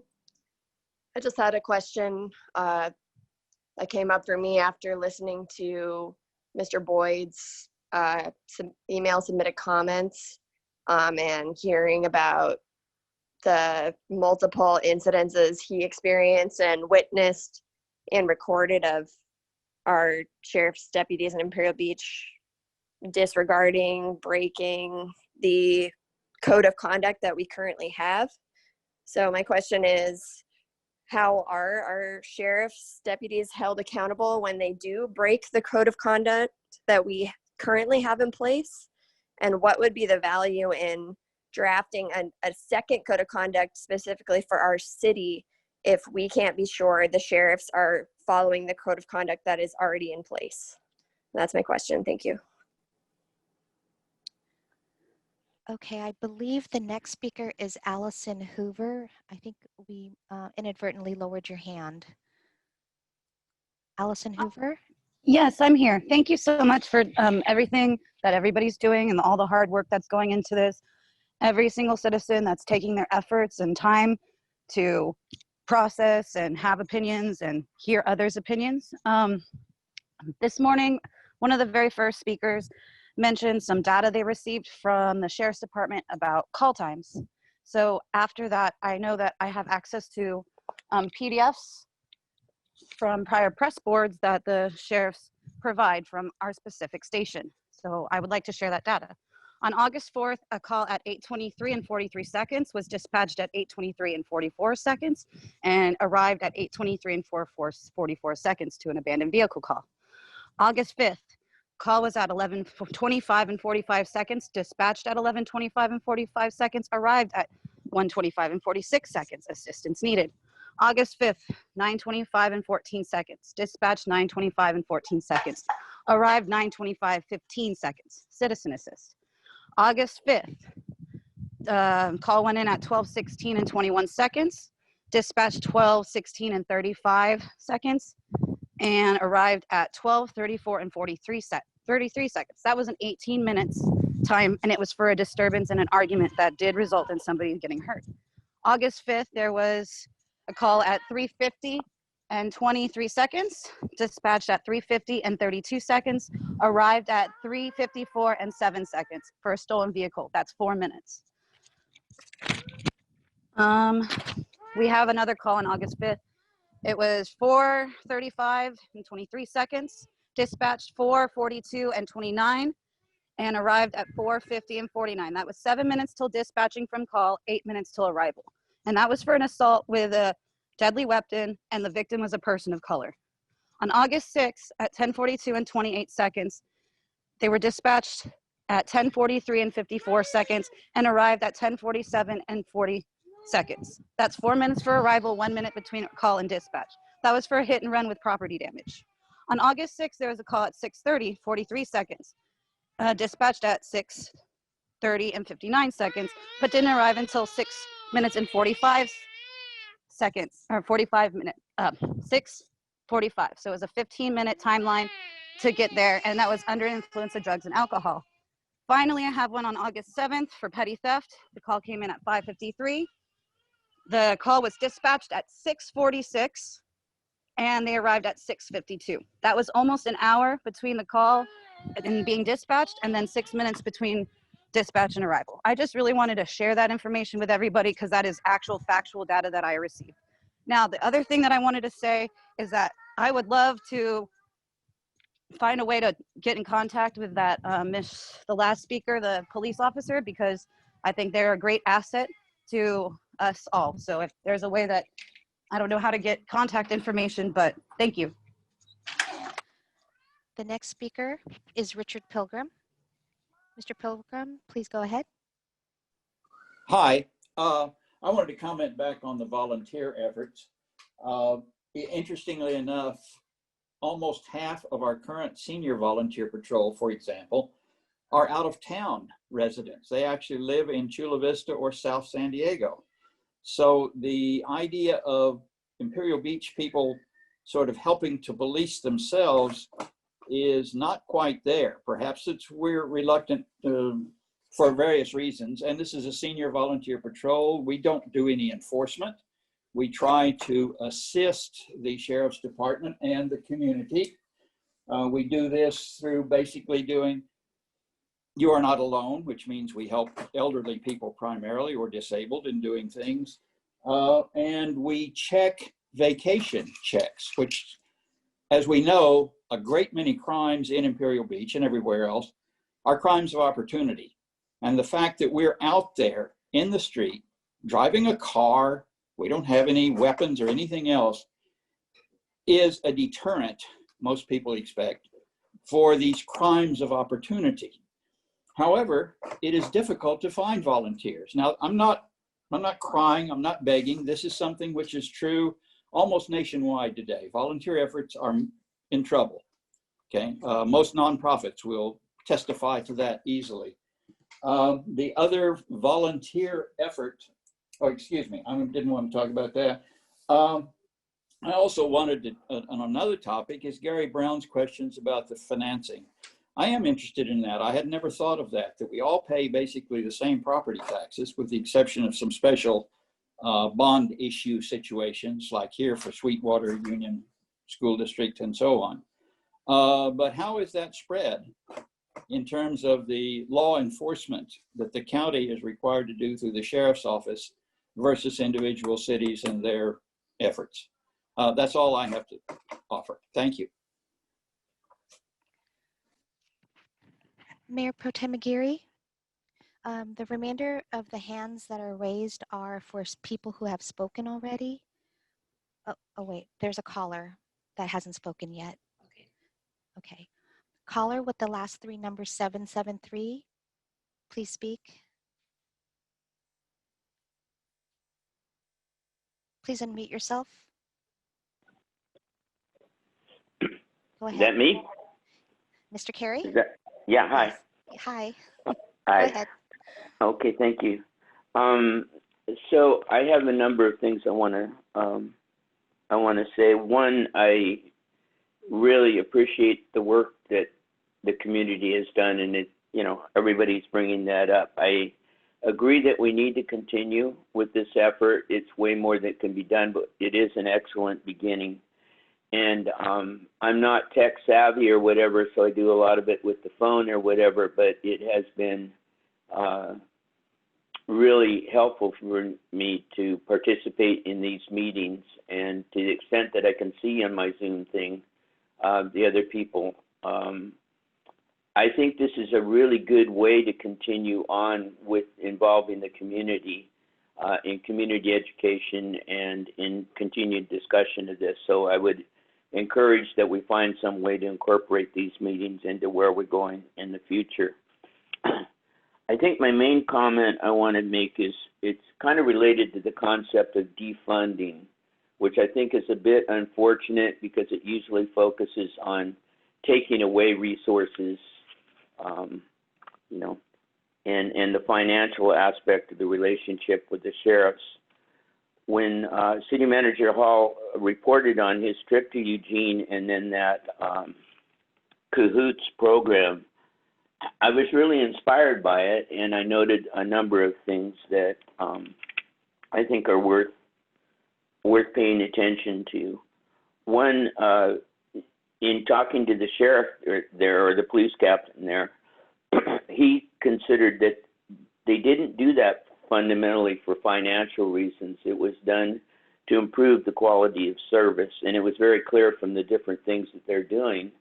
You could see how the quality of service to the community was improved in that. And I think it's really helpful to have a model out there, or a couple of them, even if it's not what we're doing, but it kind of takes the conversation away from completely talking about focus on a sheriff's, you know, et cetera, but talking about the overall concept of services in the community. And I'm hoping, I was on the board of South Bay Community Services, and I know the kind of things they provide. And I'm hoping that we come up with a whole lot of these models, and we're starting to talk about it, and ways to do that. But I think the idea that the overall, you know, the overall quality of service improves, and that the sheriffs or whoever the law enforcement are benefit from it. And I would like to see, in some point when we get to that point, the lieutenant or some of the sheriff representatives be involved in these discussions too. I'd like to hear from them directly. There's meetings with them, et cetera, and it said they're willing to support a range of things. And I would like to, you know, like to have the community have a chance to dialogue a bit with them. I know there's just a lot of things going on. Yep. Okay. That's what I say. So keep up the good work. Thank you.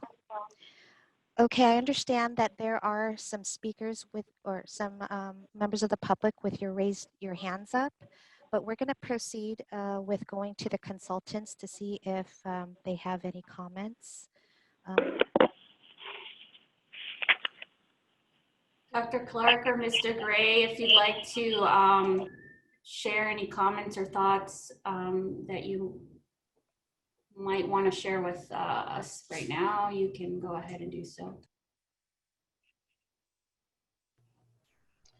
As I listen to the many meetings that have been had so far, I'm impressed by the quality and the commitment of the community and what you're really looking for and trying to gain from this process. And I commend you for that. There's obviously opposing views on actions or inactions by the Sheriff's Department. I will tell you that I've had I had a very good conversation with one of their commanders this last week, and got what I think is some good preliminary information that should be included in the upcoming reports.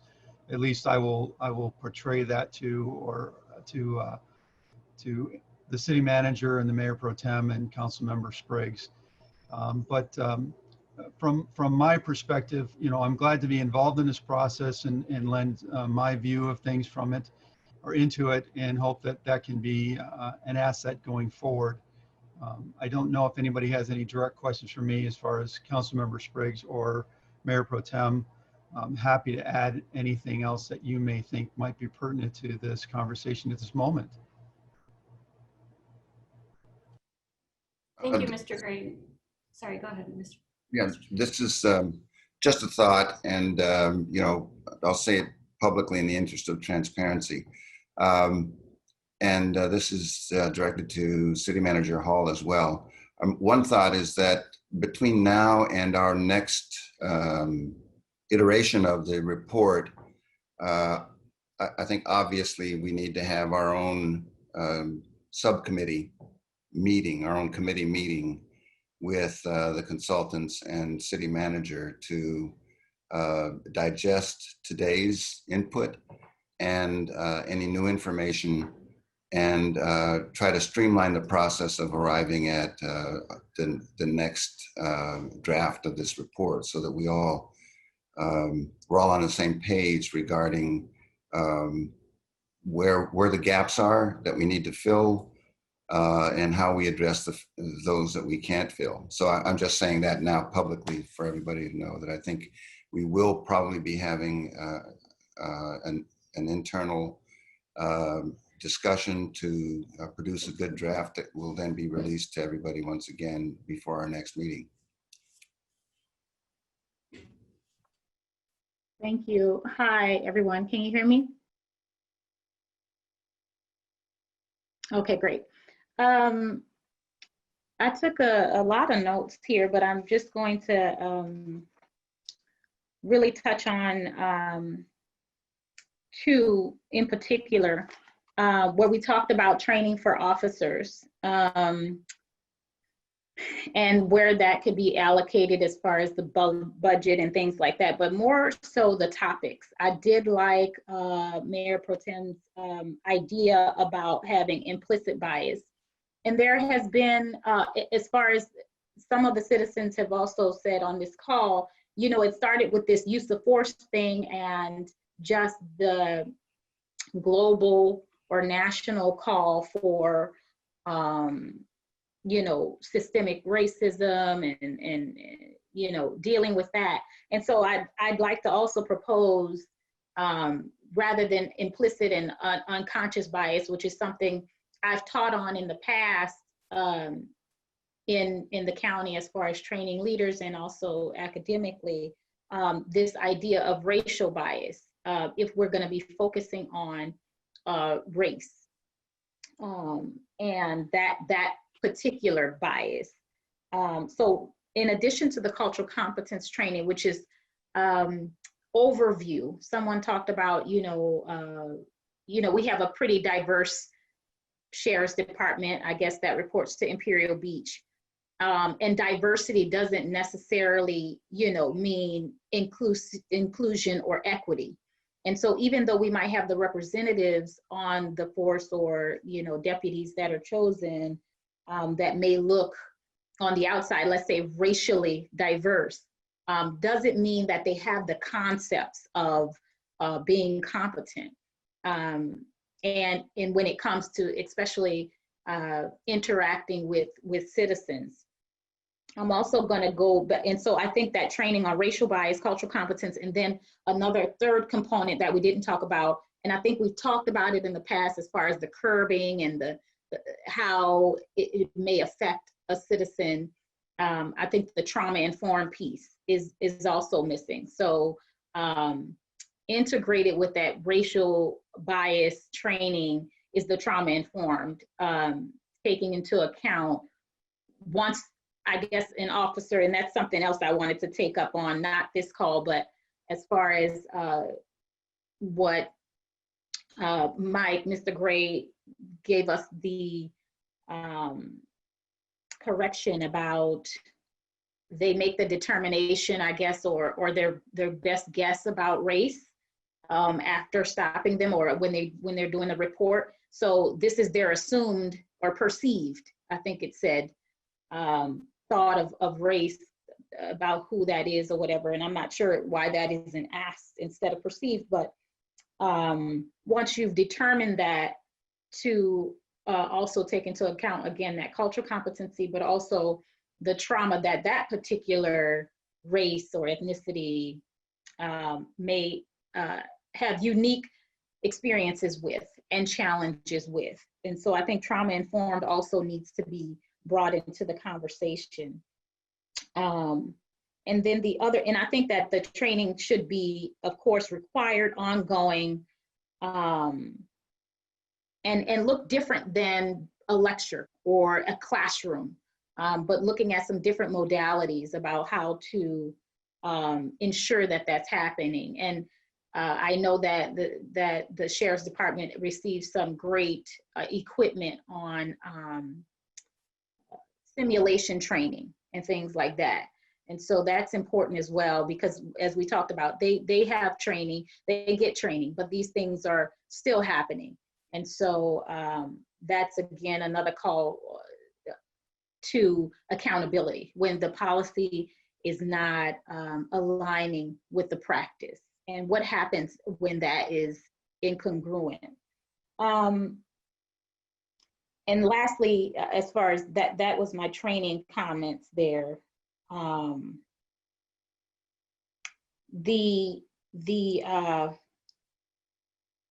People talked about the guiding principles and the values of IB. I guess getting a new code of conduct that's specific to IB. Obviously, the training needs to happen there if there's going to be that about, what is that to align with the values and principles there.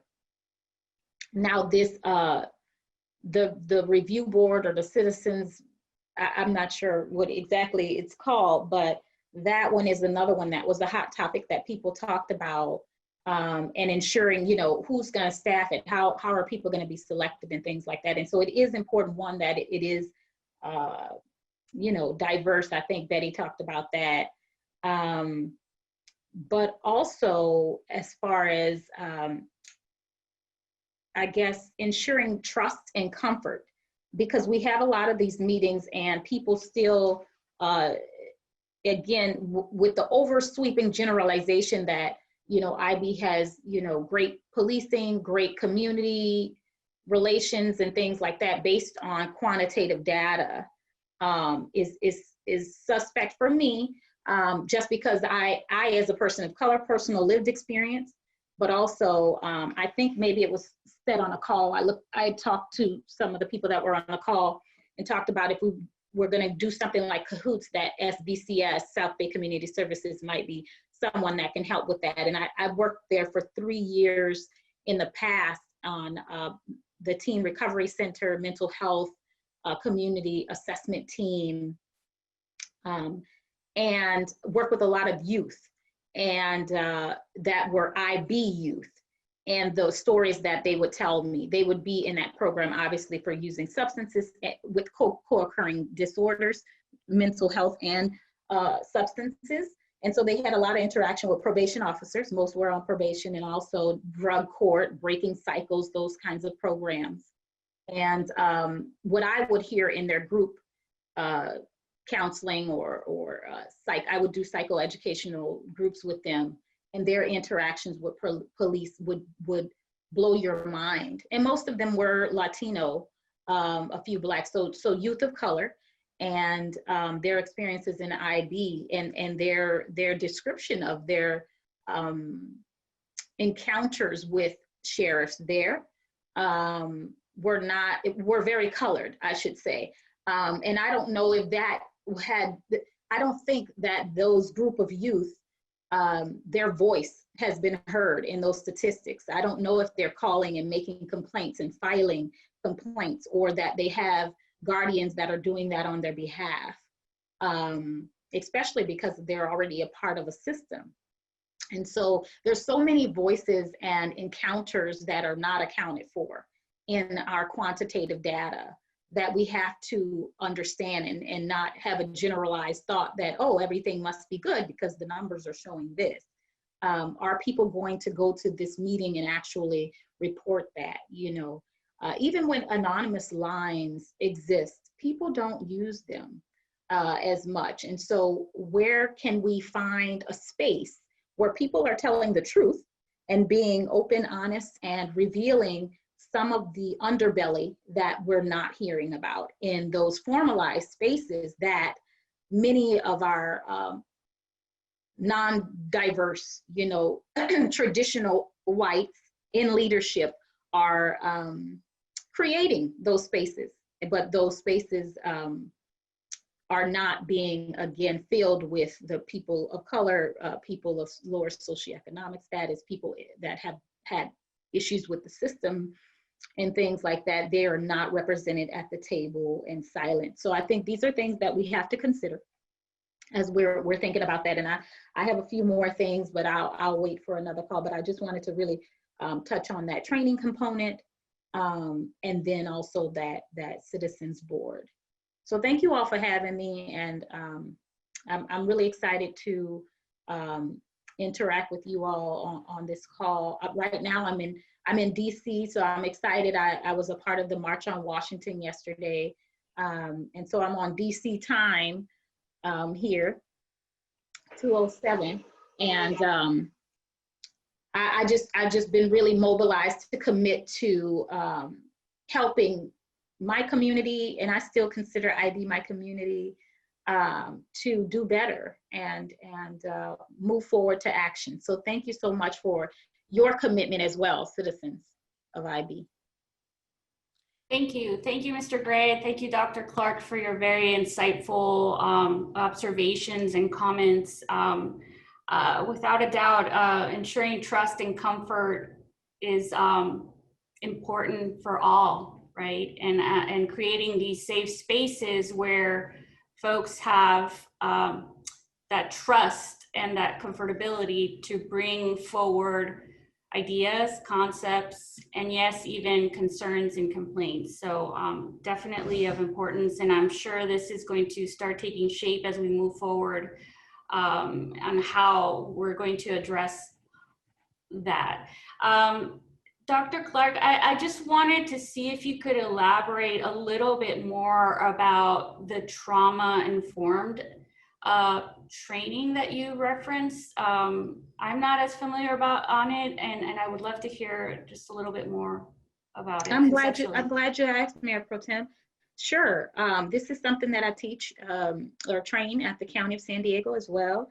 They have adopted a trauma-informed practice model in that we know that most of our demographic that we serve are at the federal poverty limit. Most that have to patronize our services need to meet the FPL, federal poverty limit.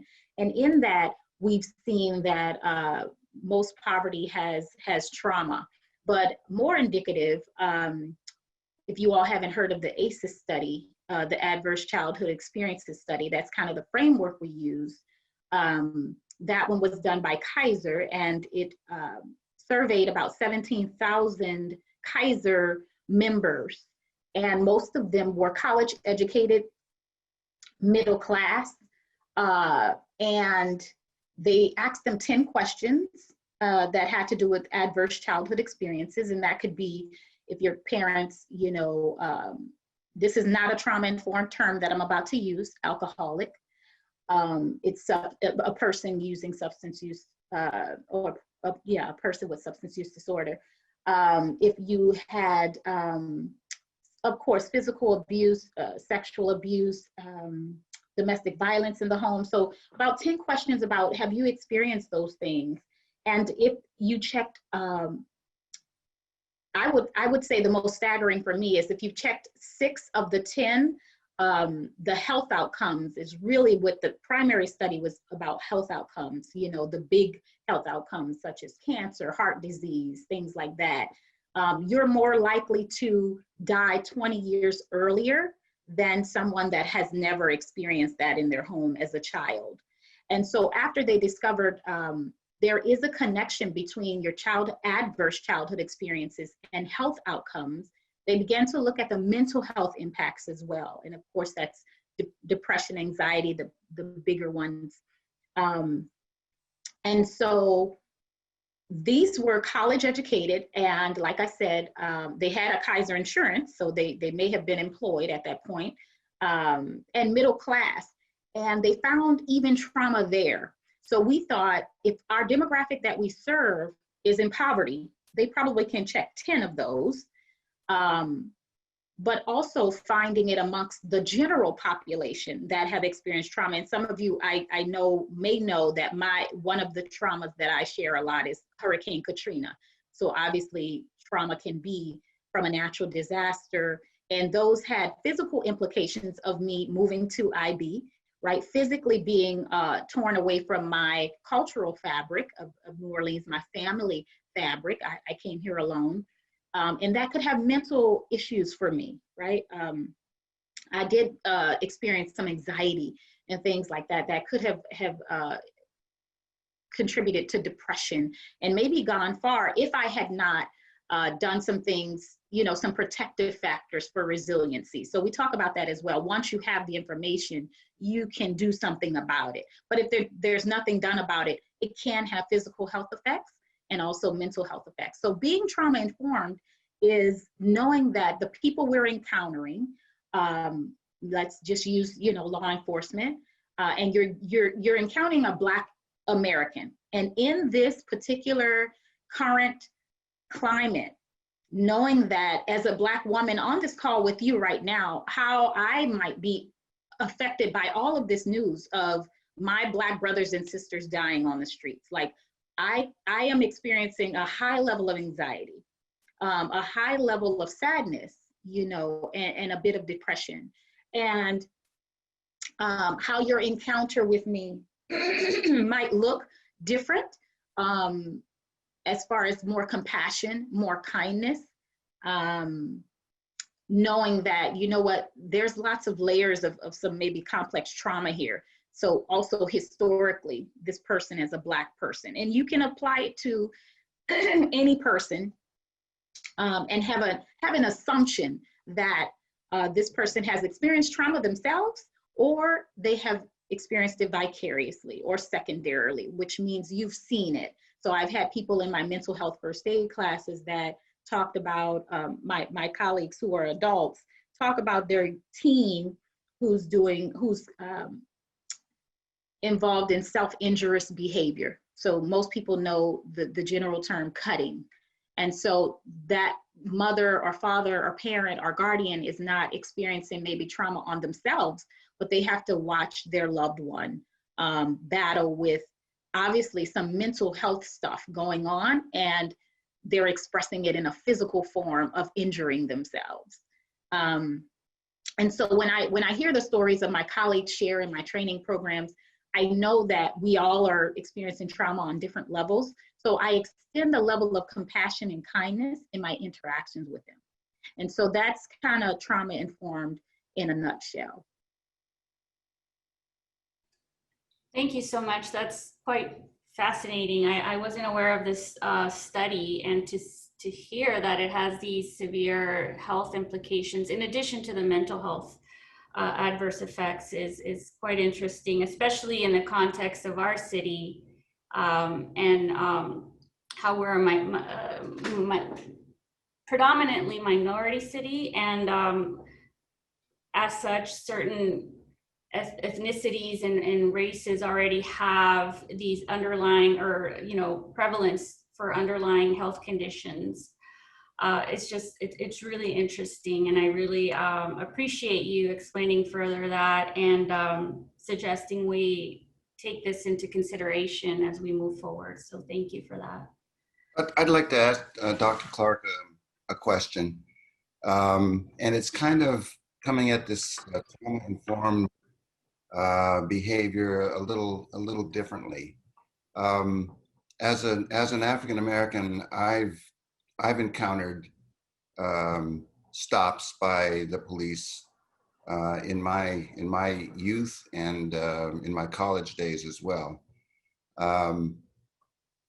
and I feel the same, or a very deep sense of sadness and outrage about some of the things that have been going on regarding the most recent shooting incidents and that sort of thing directed at Black men who are unarmed. But setting that aside, it's the actual behavior during the encounter that seems to me to be vital. And if you strip away all of the other sort of all of the other training aspects, et cetera, of course, that's very important for law enforcement officers who've got the toughest job probably on the planet, because they've got to deal with such a range of situations, some of which require them to be very physical because the person is posing a a serious, palpable, obvious threat, as opposed to an imagined threat. So my filter, if I wanted to have one thing happen in terms of the encounter behavior of law enforcement, it would be that, and this is the kind of implicit bias issue, that they treat a person of color, that they, in their mind's eye, say, how would I treat a white person of similar age and situations? How would I treat them? And that would be the standard, because we know that implicit bias is based around non-whites being not at the same level of humanity as whites. This is one of the issues of implicit bias. The white standard is the standard. And we're all subject to that in this country, because that's what we're all inundated with all the time. I'm not making a judgment about it at this point, one way or the other. I'm just saying that if the officer would treat every person of color as if they were a white person similarly situated, I think a lot of these incidents wouldn't be happening. Just that one litmus test in their head as they get out of their car or as they begin an encounter, if they would just ask themselves that question, how would I deal with a white person in the same situation? And if they do that, then everybody's treated the same based on a real standard that they can identify with. And I think that they would be able to consciously adjust their behavior instead of letting the unconscious or implicit biases or the heat of the moment or whatever get in the way. So for me, it's the operational aspects of the interaction, how that interaction takes place, and whether it's taking place in a truly unbiased way. And for me, the best test would be to treat everybody the same in the same situation, and how I would treat a white person, male, female, young, old, whatever, in this same situation. How do you react to that? Thanks for that. Thanks for that question, Councilmember Spriggs. It brings to mind an interaction I had with a colleague of mine at the County of San Diego as a trainer. White colleague, myself Black, and I saw her treating different trainees differently. And it could be, like you said, I like when you said, young, old, Black, white, things like that. It could have been several things, but for me, it triggered when I saw it was a Black woman. She was younger, maybe inexperienced, maybe not as been with the county a while. Either way, she began talking to her in a certain way, and I kind of intervened. So to answer your question, and I don't know if this is always possible, but if we are having officers, this was a talk when we were at the Cultural Competence Response Team, talking to the PERT team director about some methods that could help them from not having that East African man be, another one of those incidents happen.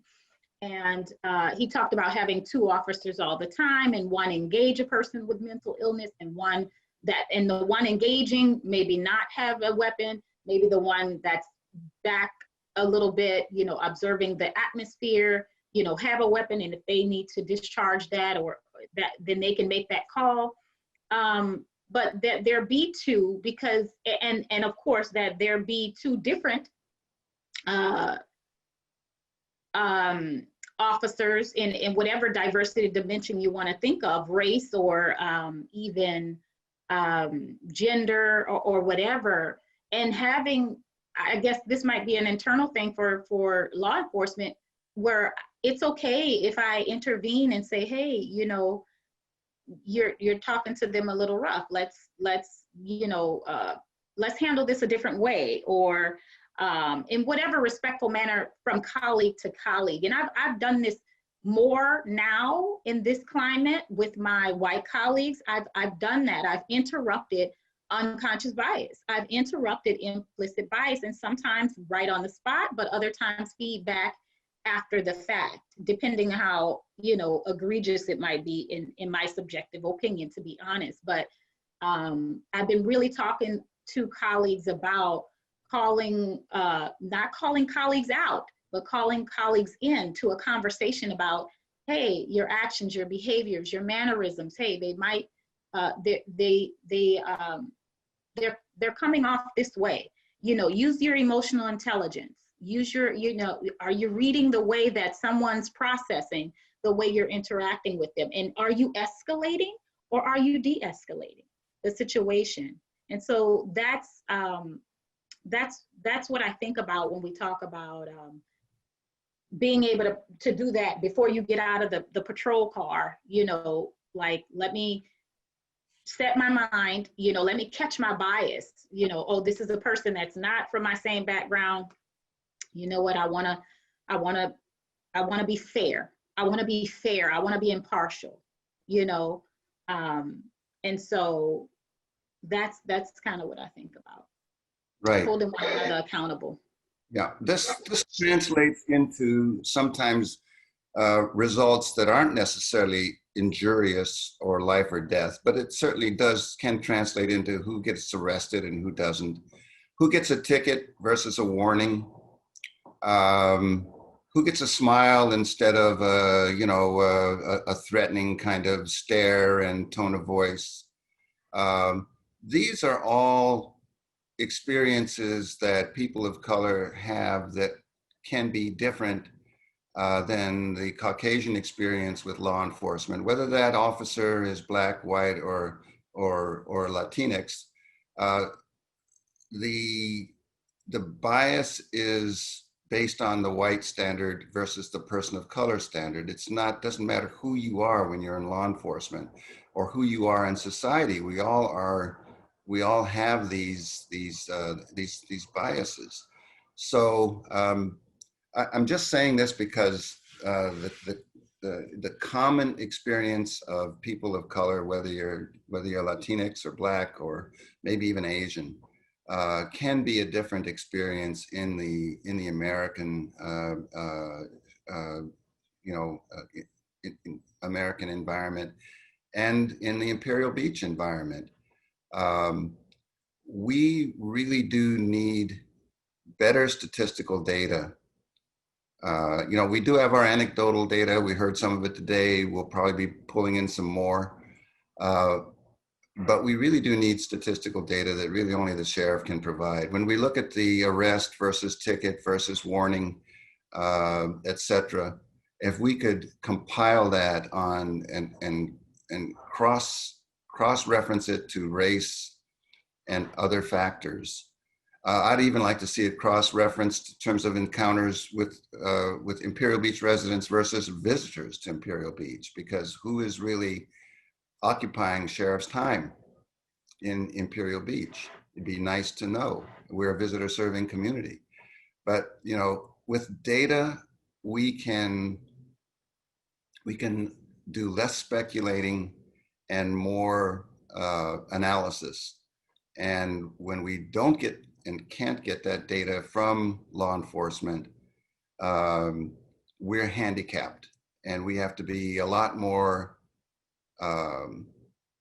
circumspect with our conclusions, and perhaps a little bit more general with our findings and conclusions, because we don't have as much evidence as we need. It's just like any kind of decision making that any of us make on a day-to-day basis. The more information you have, the better you can decide whether you're going to buy this refrigerator or that refrigerator or what have you, or car or whatever decisions we're making. Anyway, that's our challenge right now with this work that we're doing. And I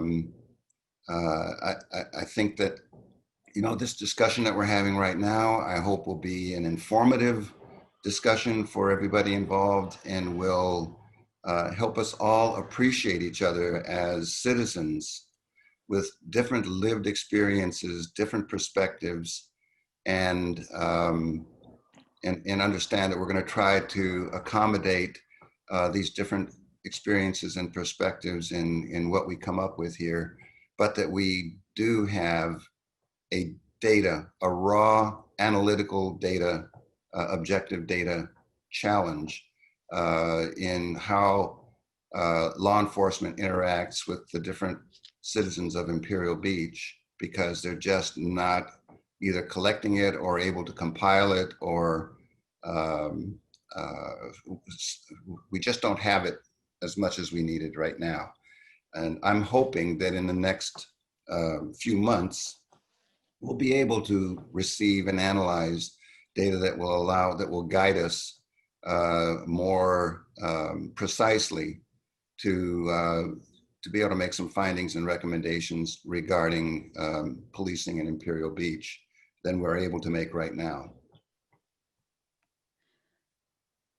Mayor Pro Tem Aguirre, Yes. there is one speaker that never had a chance to speak. Is it okay to take his comments Yes, right now?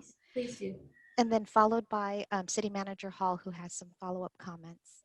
Great, thank you. Mr. Williams, Hi. please go ahead. Thank you. Good morning. I just want to talk about a couple of things on the use of force and code of conduct that we were discussing. You know, we contract with the sheriff for 2% of the county, I believe, has been brought up. Imperial Beach really does not have a position where we ought to be trying to develop our own code of conduct. We should be working with the other cities that contract with the sheriff and the sheriff themselves and have one standard for the entire county. Behaving differently is not good. It's just confusing for everybody and really wrong way to go. If we had our own police force, that'd be a different story, but these are county employees who serve us. And so that's kind of where I'd like to leave that one. The follow-on to that would be the idea of, you know, we should really have sheriff representation at these meetings. But I'll go back into the interaction with the sheriffs that was brought up, because I have had interaction that I thought was negative, but in reality, it is what it is. Nothing like the experiences that some others have had where they're constantly out videotaping the sheriff and causing problems, I believe. But I've been stopped by San Diego Sheriff's Department on Elm across from the high school because I was hugging the center of the unmarked 7th Street corridor at that time, turning right onto Elm. I didn't get a ticket, but he kept shining flashlight in my eyes, which was painful because of many eye surgeries. And I let him know that. And he asked me numerous times if I had been drinking. I had not been. I was on my way home from work and Christmas shopping because it was a December evening about 7:30. Night before, a couple nights before, my wife had been stopped and had a similar encounter. Now, in both cases, you know, it was wet, rainy, damp, and whatnot. And race had nothing to do with this stop. He could tell he was stopping. He had no idea, can't see into the car. Nevertheless, the officer was black. Again, race had nothing to do with it. Now, just a couple years ago, I got stopped because the license plate on my pickup truck was out. The exchange was pleasant. I fully cooperated. The officer was polite. I fixed the light. Again, he had no idea who he was stopping. This Hispanic officer. Everything was fine. No problem. I didn't have any issues. Now let's talk about a crime stop that just occurred. Sheriff's across the street at my neighbor's house, the property is surrounded by a 4-foot block wall. A trespasser jumped over her wall. A sheriff on patrol witnessed it, as I had, and immediately stopped her. He curbed the lady in the car after she kept lying to him, pretending to cry and creating other havoc. She made up so many different stories which were all lies. I was able to have the truth for this officer because I have security cameras that were aimed that direction. Needless to say, she kept changing her story, but she had to use a blanket to get over the cactus to jump over the block wall. The sheriff let him go. I don't think that was a good idea. These people have been in the area before. Hopefully they don't come back. Back in April, sheriff was called by me for a welfare check because a homeless person decided to take a nap right on the sidewalk in front of my house. Now, I don't know that that's a good idea that the sheriff had to come. But on the other hand, having that person stay on the sidewalk and rolling into the curb isn't such a good idea. It's dangerous for people to be out sleeping where people need to be walking in wheelchairs. Mr. Williams? Yes. Your time is up. Thank you. Thank you.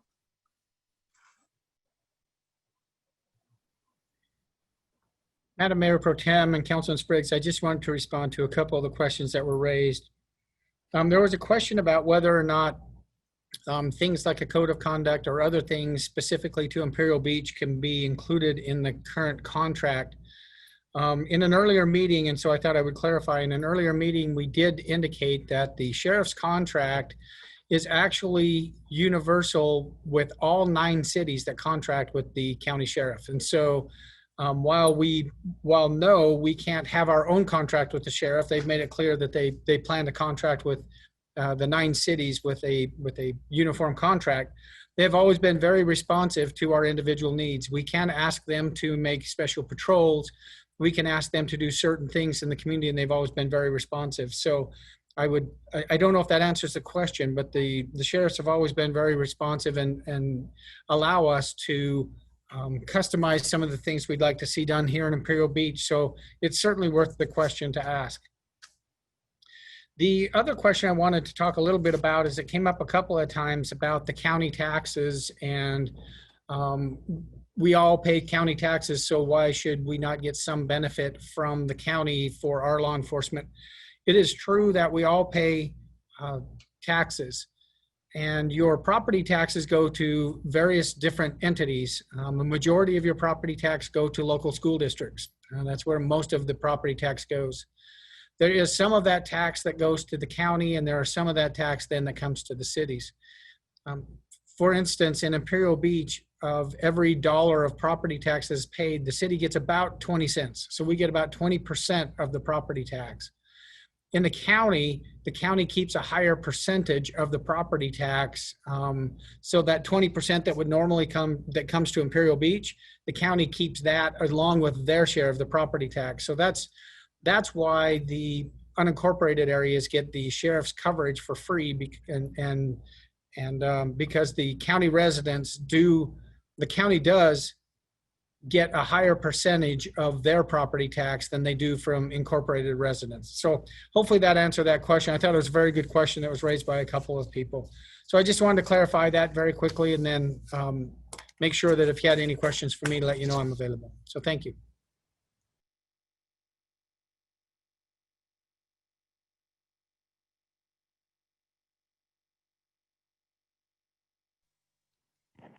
Mayor Pro Tem McGarry, would you like to take on additional comments?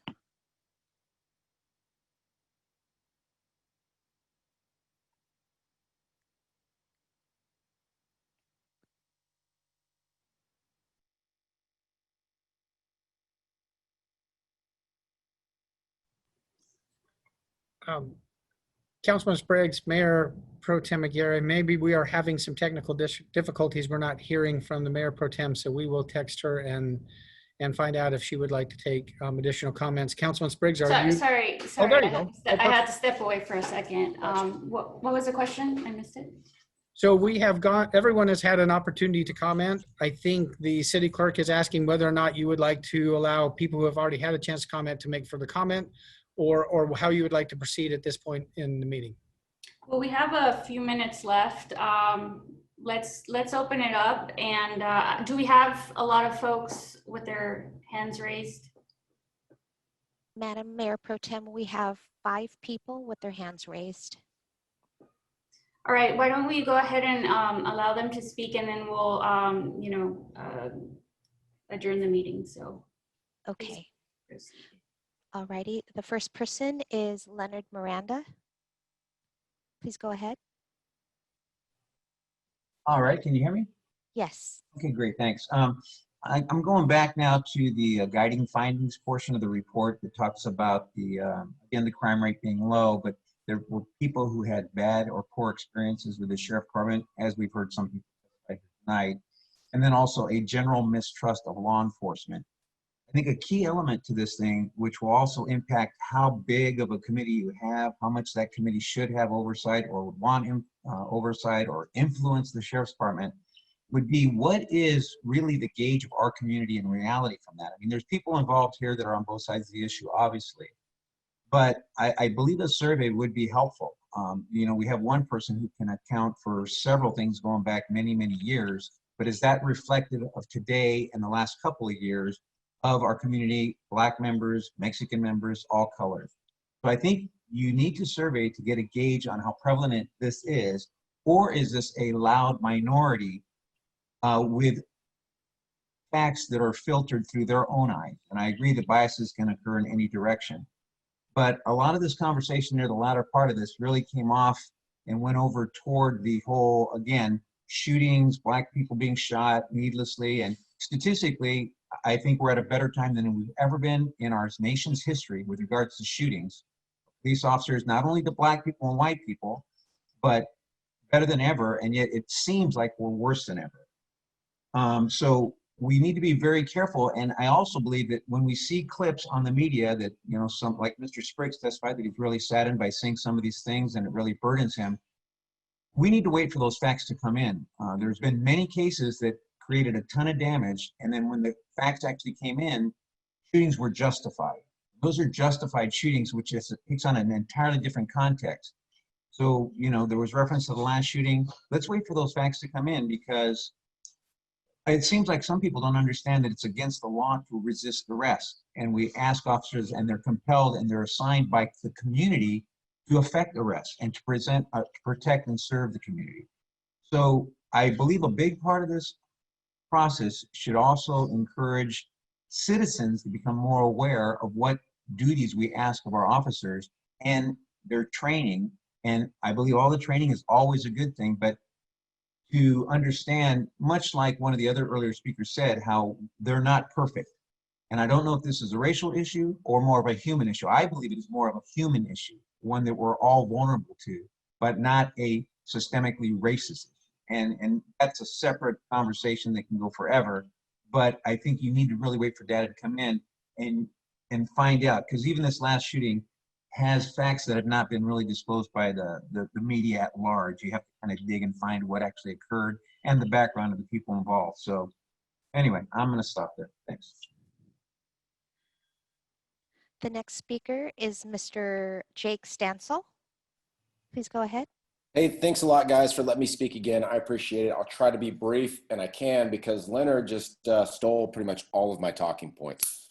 Thank you so much, Leonard. I echo everything that he just said, especially the fact that bias goes both ways. And I would like to speak to that on this committee with, you know, being cognizant of the fact of how it's going to make me look like outside the issue here. But this whole thing has been turned into a race issue where we're talking about funding the police. We're paying a consultant to give their views on funding of the police, but this has all been race related stuff.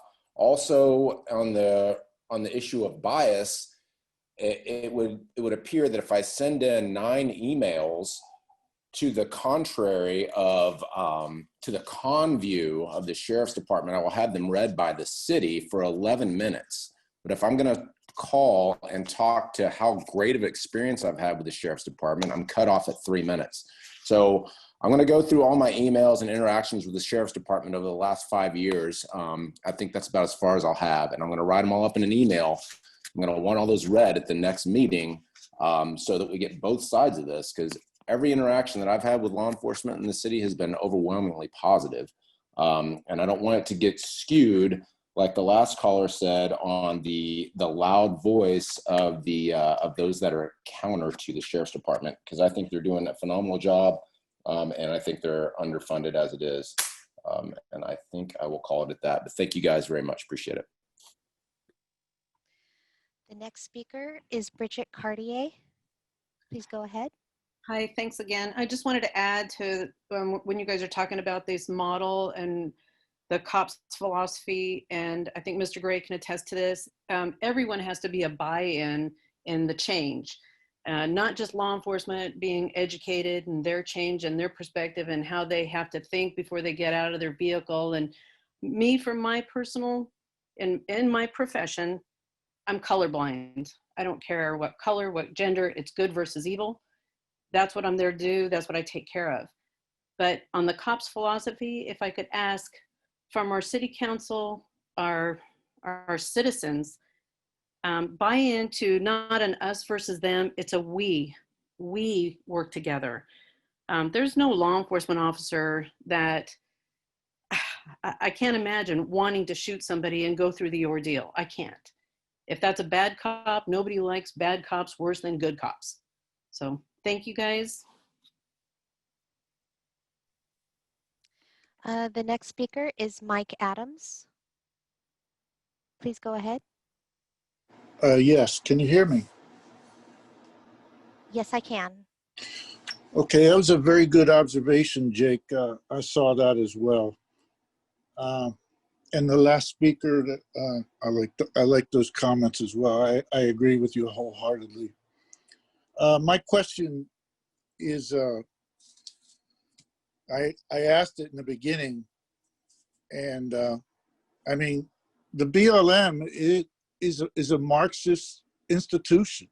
You know, the organization is a Marxist institution, and we're following this narrative.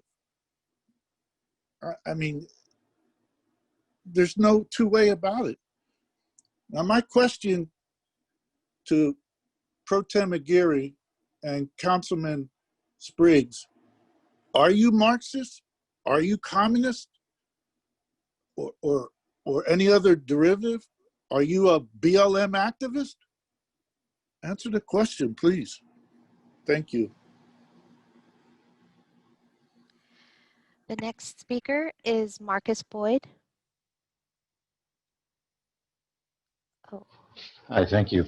I wanted to, there's a couple of things. First, I wanted to agree with Mr. Williams regarding the comments about the code of conduct. You know, I don't, you know, having the city waste any time with code of conduct, I'm quite sure that the code of conduct that the Sheriff's Department has on paper is more than adequate if it were followed. And it would be adequate not only if it were followed, but if there were accountability to it being followed outside of the current police themselves, which obviously doesn't work. I also sent, I apologize, you read those into the record. There was an additional comment that is more important, and it is as of today. Although I take issue with one caller that says it was a long time ago, or that I'm a loud minority. I hear that as a dog whistle.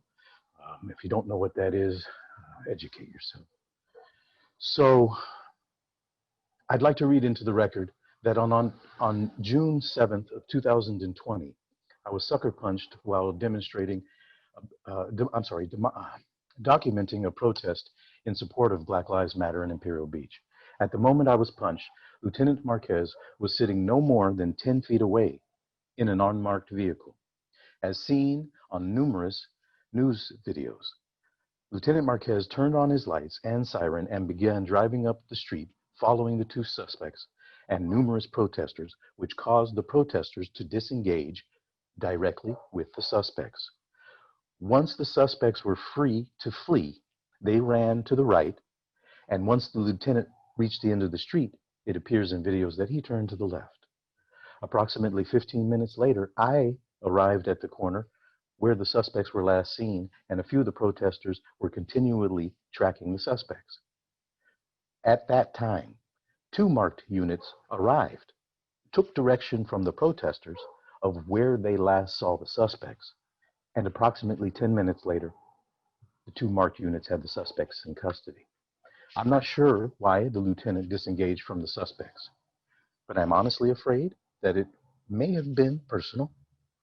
And I really think that we all deserve to read the report in light of that. Thank you.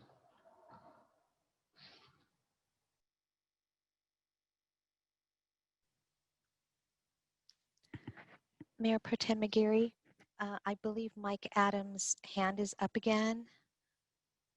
How would you like to proceed? I think we are running out of time, and we've given ample opportunity for everyone to share their comments. I would like to give the floor to Councilmember Spriggs for any closing remarks or comments he may have. Thank you, Mayor Pro Tem. And I just want to thank everybody for, honestly expressing their views. I really have the sense, just as in our past meetings, that, and maybe even more, I think people are more, feel more free to express their honest opinions, and that's much appreciated.